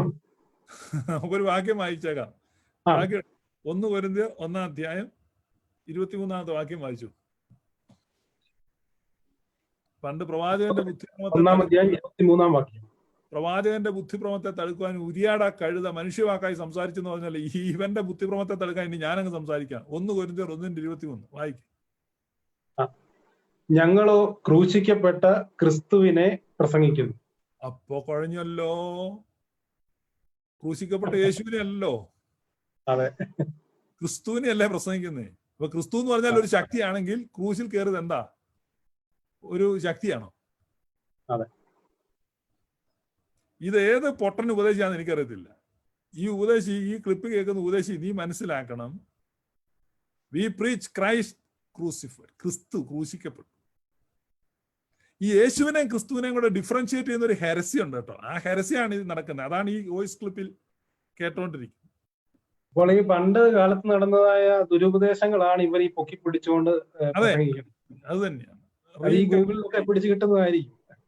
ഇപ്പൊ തന്നെ ഞാൻ പറയാം, Arius reincarnated in Kuruvila Kulanjikombil Shamuvan, Sabellius reincarnated in Sebastian Punnakkal Philip. അങ്ങനെ ഓരോരുത്തരിൽ റീഇൻകാർണേറ്റ് ചെയ്യുകയാണ്. Marcion reincarnated in Anil Koduthottam. ഓരോ നമ്മൾ നോക്കും പറയും, ഓരോ ദുരുപദേഷ്ടാക്കന്മാർ യുവമാരിലൊക്കെ വന്ന് ആവേശിക്കുന്നു. അതുകൊണ്ട് തന്നെ അതിന്റെ പോരായ്മകളും അവരുടെ ആ വേദശാസ്ത്രം അല്ലെങ്കിൽ അവർ പഠിപ്പിക്കുന്ന ആ ദൈവശാസ്ത്രം തന്നെ പരാജയപ്പെട്ടു പോകും. പിടിച്ചു നിൽക്കാൻ കഴിയില്ല എന്നുള്ളതാണ് അതിനകത്ത് ഏറ്റവും വലിയ. വലിയ ആളുകളെ സ്വാധീനിക്കാൻ പറ്റും, വമ്പിച്ച ജനക്കൂട്ടത്തെ പിന്നാലെ കൊണ്ടുപോകാൻ പറ്റും. എല്ലാ കാലത്തും heretic people they have lot of followers. പക്ഷെ ഇവർക്കും ഫോളോവേഴ്സ് ഉണ്ട്. പക്ഷെ ഞാനൊരു കാര്യം നിങ്ങളോട് പറയുകയാണ്, നിങ്ങൾ സത്യവിശ്വാസത്തെ മുറുകെ പിടിക്കണം. ചൊവ്വുള്ളതും കുറ്റമില്ലാത്തതുമായ ഏക പരിശുദ്ധ വിശ്വാസത്തെ നമുക്ക് പാലിച്ച് ഏൽപ്പിച്ചു തന്ന നമ്മുടെ പിതാക്കന്മാർ, മൽപ്പാന്മാർ, സഹദേന്മാർ, ഏവങ്കലിസ്തന്മാർ, നിക്കായിലും കുസ്തുന്തിനോപ്പോലിസിലും എഫേസസിലും വെച്ചുണ്ടായ പുണ്യപ്പെട്ട 3 പൊതു സിനോദോസുകൾ, അവയിലുണ്ടായിരുന്ന വിശുദ്ധന്മാർ, അവരുടെ വാക്കുകൾ നമുക്ക് കേൾക്കണം. അതുകൊണ്ടാണ് നാം ദൈവസുതന്മാരാകാൻ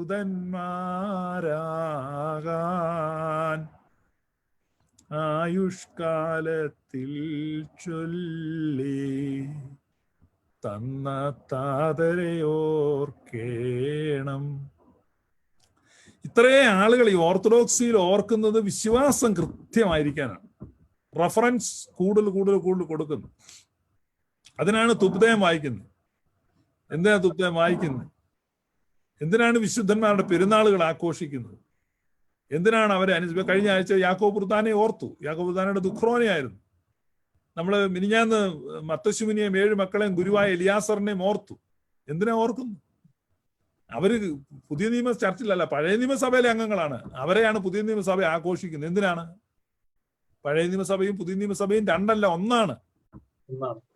അതാണ് ഈ പെന്തക്കോസുകാർ പറഞ്ഞുകൊണ്ട് നടക്കുന്നത്. പെന്തക്കോസാണ് സഭ തുടങ്ങിയെന്നൊക്കെ അവന്മാർ പറയുന്നത്. അപ്പൊ അതല്ല നമ്മുടെ പാരമ്പര്യം. നമ്മൾ ഒരു ദൈവത്തിൽ വിശ്വസിക്കുന്നു, ആ ദൈവത്തിന്റെ ഏക പദ്ധതിയിൽ വിശ്വസിക്കുന്നു, ആ സഭ ആദ്യം മുതൽ ഉണ്ടെന്ന് വിശ്വസിക്കുന്നു. നമുക്ക് തൃത്വം വേറൊരു ദിവസം പറയാം, ഇന്നിത് പറഞ്ഞ് അവസാനിപ്പിക്കാം. അപ്പം ദിലീപിനറിയാവോ അങ്ങനെ ഒരു ഉപദേശം ഉള്ളതായിട്ട്? പഴയ നിയമസഭയും പുതിയ നിയമ ഇത് രണ്ടും രണ്ടാണ്. അങ്ങനെ പറഞ്ഞു കേട്ടോ, വ്യക്തമായിട്ട് അറിയത്തില്ല. പറയുന്നേ ഒരു പഴയ നിയമസഭയുടെ ഇതാ പുതിയ നിയമസഭ എന്ന് പറഞ്ഞു കഴിഞ്ഞാൽ അവര് സമ്മതിക്കത്തില്ല. മനസ്സിലായി. നമ്മൾ ഈ ഓർത്തഡോക്സി പറഞ്ഞു വരുമ്പം എപ്പോഴും നമ്മൾ ഒന്നാകുക, എല്ലാം ഒന്നാണ്, ആ ഒന്നാകുക എന്നുള്ള ഒരു വലിയൊരു തീം അതിനകത്ത് നമ്മൾ കാണുന്നുണ്ട്. മറ്റുള്ള ഇതിലേക്ക് വരുമ്പോൾ വിഭിന്നമാക്കപ്പെടുക അല്ലെങ്കിൽ ചിത്രീക്കപ്പെടുക എന്നുള്ളതാണ് ആ ഒരു ഉപദേശങ്ങൾ കാണാനായിട്ട് സാധിക്കും. അപ്പൊ ഓർത്തഡോക്സി നേരായ വിശ്വാസം എന്ന് പറയുമ്പോൾ അതിൽ വിശ്വസിക്കുന്നവർക്ക് എപ്പോഴും മനസ്സിലാകുന്ന ഒരു കാര്യം, തൃത്വത്തിലാണെങ്കിലും ക്രിസ്തുവിന്റെ സ്വഭാവത്തിലാണെങ്കിലും സഭയിലാണെങ്കിലും എവിടെയും ഒന്നാകുക എന്നുള്ള ആ ഒരു വലിയൊരു തീമാണ് നമുക്ക് കാണാനായിട്ട് സാധിക്കുന്നത്. എന്നാൽ മറ്റുള്ള ഉപദേശങ്ങളിൽ കാണുന്നത് പലതാക്കുക എന്നുള്ള, പലതാക്കുക, വേർതിരിച്ച് കാണുക. അതുകൊണ്ട് തന്നെ അത് പലപ്പോഴും അങ്ങനെയുള്ള ഉപദേശങ്ങൾ മൂലം ഡിവൈഡ് ചെയ്ത് പോകുമ്പോൾ ഓർത്തഡോക്സിയിൽ ശരിക്കും പറഞ്ഞു കഴിഞ്ഞാൽ ഒന്നാക്കപ്പെടുന്നതായ ഒരു അനുഭവമാണ്. അതാണ് നമ്മൾ അതിന്റെ ഒരു ആത്മീക തലത്തിലേക്ക് നമ്മൾ നോക്കുമ്പോൾ നമ്മൾ മനസ്സിലാകുന്ന ഒരു വലിയ വിഷയം. അതെ, യേശു കർത്താവ് പ്രാർത്ഥിച്ചത് യൂണിറ്റിക്ക് വേണ്ടിയല്ലേ? പിതാവ് ഞാനും നീ ഒന്നായിരിക്കുന്ന പോലെ ഇവരും തമ്മിൽ ഒന്നായിരിക്കേണ്ടതിന് ഞാൻ പ്രാർത്ഥിക്കുന്നു. അപ്പൊ ഐക്യം എന്ന് പറയുന്നത് സ്നേഹത്തിലും ക്ഷമയിലുമാണ് ഐക്യം ഉണ്ടാകുന്നത്. അനുരഞ്ജനം, റിക്കൺസിലിയേഷൻ എന്ന് നമ്മൾ ഇംഗ്ലീഷിൽ പറയും. പക്ഷെ അനുരഞ്ജനം അതാണ് എല്ലാ തരത്തിലും, അതാണ് ഓർത്തഡോക്സിയുടെ സോൾ എന്ന് പറയുന്ന അനുരഞ്ജനമാണ്. ഇന്നിപ്പോ ഓർത്തഡോക്സുകാരാണെന്നൊക്കെ പറഞ്ഞ് പലരും ഈ ഫേസ്ബുക്കിലൊക്കെ വന്ന് ചീത്തയൊക്കെ വിളിക്കുന്നുണ്ട്. ഓർത്തഡോക്സി ഒന്നും അറിയത്തില്ല. അപ്പൊ നമ്മൾ ഈ സഭ എന്ന് പറഞ്ഞാൽ ഈ പുതിയ നിയമസഭ എന്ന് പറഞ്ഞാൽ പുതുതായിട്ട് തുടങ്ങിയതൊന്നുമല്ല. പഴയ നിയമസഭ നമ്മുടെ സഭയുടെ ഭാഗം തന്നെയായിട്ടാണ് നമ്മൾ കാണുന്നത്. അതുകൊണ്ടാണ് നമ്മൾ മർത്തശുമുനിയമ്മയുടെ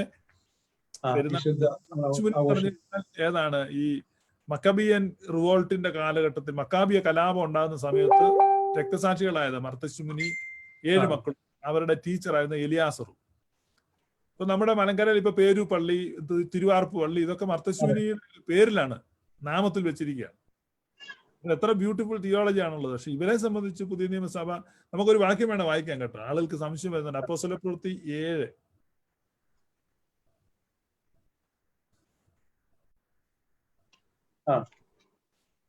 36 മുതൽ വായിച്ചോ. അവൻ മിസ്രയീമിലും ചെങ്കടലിലും 40 സംവത്സരം മരുഭൂമിയിലും അതിശയങ്ങളും അടയാളങ്ങളും ചെയ്ത് അവരെ നടത്തിക്കൊണ്ടുവന്നു. ദൈവം നിങ്ങളുടെ സഹോദരന്മാരിൽ നിന്ന് എന്നെ പോലെ ഒരു പ്രവാചകനെ നിങ്ങൾക്ക് എഴുന്നേൽപ്പിച്ചു തരുമെന്ന് ഇസ്രായേൽ മക്കളോട് പറഞ്ഞ മോശ അവൻ തന്നെ. സീനായി മലയിൽ തന്നോട് സംസാരിച്ച ദൂതനോടും നമ്മുടെ പിതാക്കന്മാരോടും കൂടെ മരുഭൂമിയിലെ സഭയിൽ ഇരുന്നവനും നമുക്ക് തരുവാൻ ജീവനുള്ള അരുളപ്പാട് ലഭിച്ചവനും അവൻ തന്നെ. മരുഭൂമിയിലെ സഭ. സഭ എന്ന് പറഞ്ഞാൽ അത് അവിടം തൊട്ടുണ്ട്. ഇപ്പൊ നമ്മുടെ ഓർത്തഡോക്സ് വീക്ഷണത്തിൽ ഈ ഇസ്രായേൽ മക്കള് മിസ്രൈമിൽ നിന്ന് ഇറങ്ങി പുറപ്പെട്ട ആ മരുഭൂമിയിൽ ഇരിക്കുന്നതും സഭയായിട്ടാണ് നമ്മൾ കാണുന്നത്. ഞാൻ എന്റെ സഭയെ പണിയും. ഇപ്പൊ ഈ ഞാൻ എന്റെ സഭയെ പണിയും എന്നുള്ളത് പല അർത്ഥത്തിൽ നമുക്ക് എടുക്കാം. ഇപ്പം ഞാൻ എന്റെ സഭയെ പണിയും എന്ന് പറഞ്ഞാൽ വേറൊരുത്തനും പണിയുണ്ട്, ഞാൻ പണിതോളാം. ഏതാ? ഞാൻ എന്റെ സഭ, ഞാൻ എന്റെ സഭയെ പണിയും എന്ന് പറഞ്ഞാൽ എനിക്ക് വേറൊരുത്തന്റെ സഭയെ പണിയാൻ സൗകര്യമില്ല. ഞാൻ എന്റെ സഭയെ അല്ലേ, ഞാൻ എന്റെ സഭയെ പണിയും. എനിക്ക് പല സാധനമുണ്ട്, പക്ഷെ എന്റെ സഭയെ ഞാൻ പണിയുന്നു. ഞാൻ എന്റെ സഭയെ പണിയും, അല്ലാതെ പെയിന്റ് അടിക്കുകയല്ല. ഇങ്ങനെ പല രീതിയിൽ വേണ്ടിരുന്ന് വ്യാഖ്യാനിക്കാം. പക്ഷെ എന്താണ് പറഞ്ഞതെന്ന് മനസ്സിലാക്കണം. അപ്പൊ സഭ എന്ന് പറഞ്ഞാൽ ഇതിന് ആദ്യം മുതൽ ഉള്ളതാണ്. മരുഭൂമിയിലെ സഭയെയും നമ്മൾ സഭയായിട്ടാണ് കാണുന്നത്. അതുകൊണ്ട് മർത്തശ്ശിമുനിയും 7 മക്കളും സഭയിൽ നിന്ന് അന്യരല്ല, ഇതരരല്ല, അവരും പാർട്ടാണ്. നമ്മൾ വിശുദ്ധ കുർബാന ആരംഭിക്കുന്നത് എങ്ങനെയാണ്? മറിയം തീലത്തോ യൂഹാനോ മാംദാനോ എന്ന് പറഞ്ഞു. അപ്പം യോഹന്നാൻ സ്നാപകൻ പെന്തക്കോസ്തിക്ക് മുമ്പ് കൊല്ലപ്പെട്ടില്ലേ? പെന്തക്കോസ്ത് പെരുന്നാളിനാ സഭ തുടങ്ങിയതെങ്കിൽ അതിനു മുമ്പ് യോഹന്നാൻ സ്നാപകൻ രക്തസാക്ഷിയായി. അദ്ദേഹം സഭയുടെ ഭാഗമല്ലല്ലോ, പഴയ നിയമസഭയുടെ ഭാഗമാണ്. കാരണം യോഹന്നാൻ കൊല്ലപ്പെട്ടതിന് ശേഷമാണ് യേശു മിനിസ്ട്രി തുടങ്ങുന്നത്. അതായത് യേശുവിന്റെ പ്രസംഗം തുടങ്ങുന്നത് തന്നെ യോഹന്നാൻ കൊല്ലപ്പെട്ടു എന്ന് അറിഞ്ഞതിൽ. അപ്പൊ ഒരിക്കലും, പക്ഷെ നമ്മൾ ഓരോ വിശുദ്ധ കുർബാനയിലും യോഹന്നാൻ മാംദാനി ഓർക്കുക എന്ന് പറഞ്ഞാൽ നമ്മളെ സംബന്ധിച്ച് ഇതിനൊരു കണ്ടിന്യൂറ്റി ഉണ്ട്. ആ കണ്ടിന്യൂറ്റി തന്നെയാണ് നമ്മുടെ ഈ സഭയിൽ ഇത്തരത്തിലുള്ള ഈ പള്ളി ആരാധനകൾ ഉണ്ടാകുന്നതിന്റെ കാരണം. ഇപ്പം ഞാനിപ്പോ വേറൊരു വാക്യം വായിക്കാം. ഈ നമ്മുടെ ആളുകൾക്ക് ഇങ്ങനെ ഒത്തിരി സംശയങ്ങളുണ്ട്. ഈ ഇടയ്ക്കിടയ്ക്ക് എന്നോട് വന്ന് ചോദിക്കും. അങ്ങനെയുള്ള കുറെ ജനറൽ സംശയങ്ങൾ കൂടെ മറുപടി പറയാൻ ഓർത്താ ഇത് പറഞ്ഞു. എല്ലാ ലൈവിലും ഇരുന്ന് നമുക്ക് യാക്കോബിന്റെ ലേഖനം 2-ാം അധ്യായം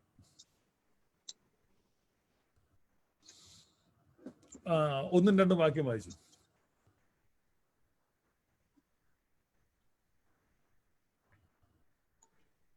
യാക്കോബിന്റെ ലേഖനം ഏതാ അധ്യായം ചോദിച്ചാ?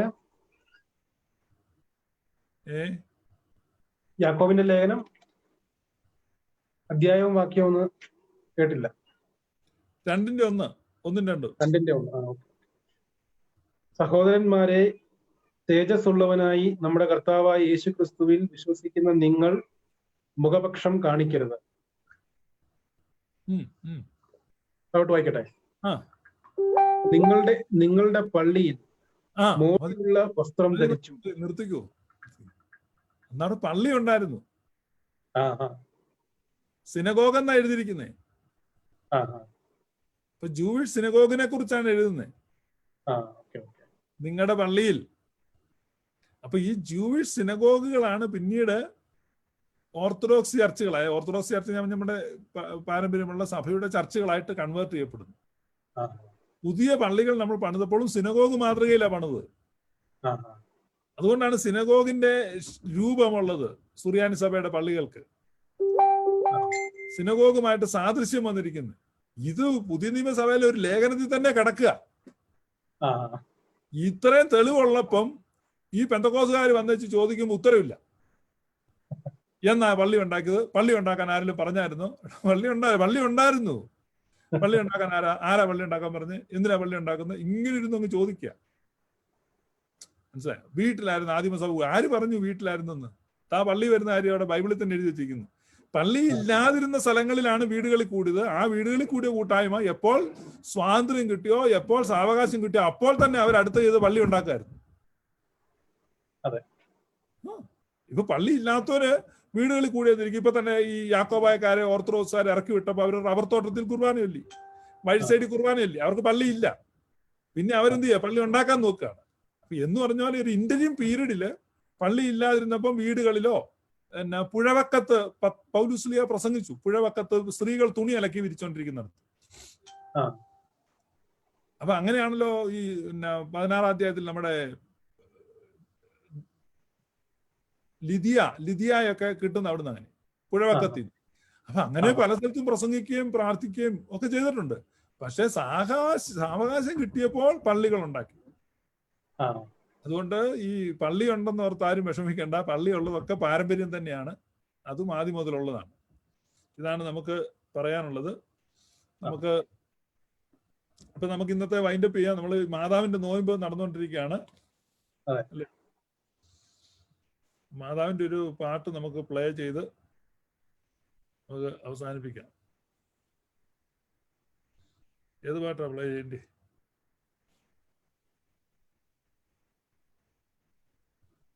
നമുക്കൊരു കുക്കിലിയാൻ അങ്ങ് കേട്ടാലോ? ഇത് കേട്ടാലോ?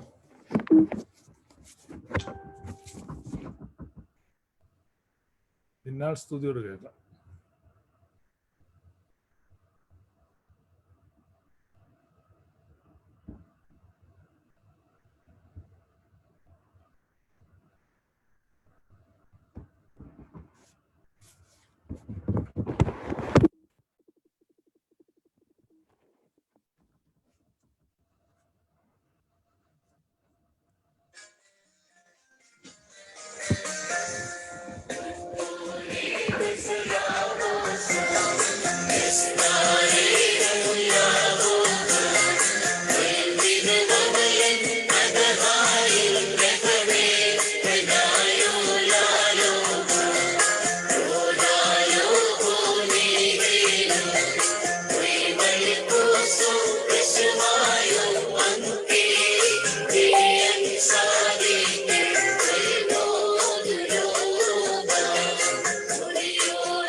സ്തുതിയൊടു രാജമകൾ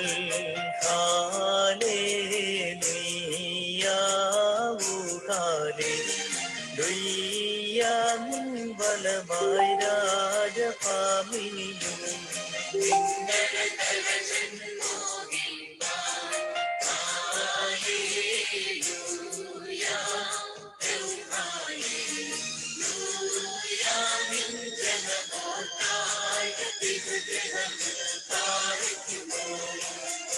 Subhola bola baroval proho kadisho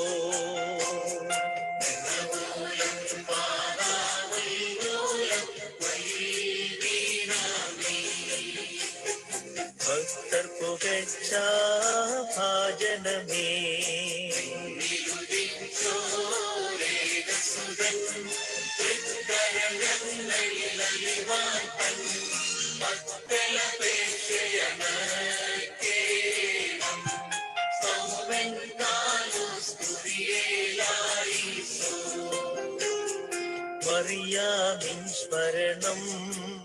കമന്റുകൾ വല്ലതും അറ്റൻഡ് ചെയ്യേണ്ടതുണ്ടോ? കമന്റ് വല്ലതും? എനിക്ക് കമന്റുകൾ കാണാൻ പറ്റത്തില്ല.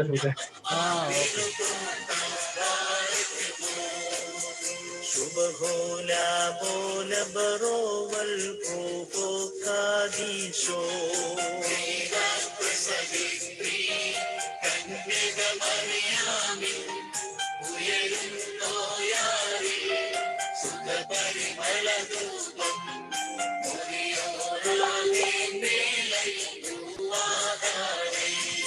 നിർത്തിയിടരുതേ മാതാവേ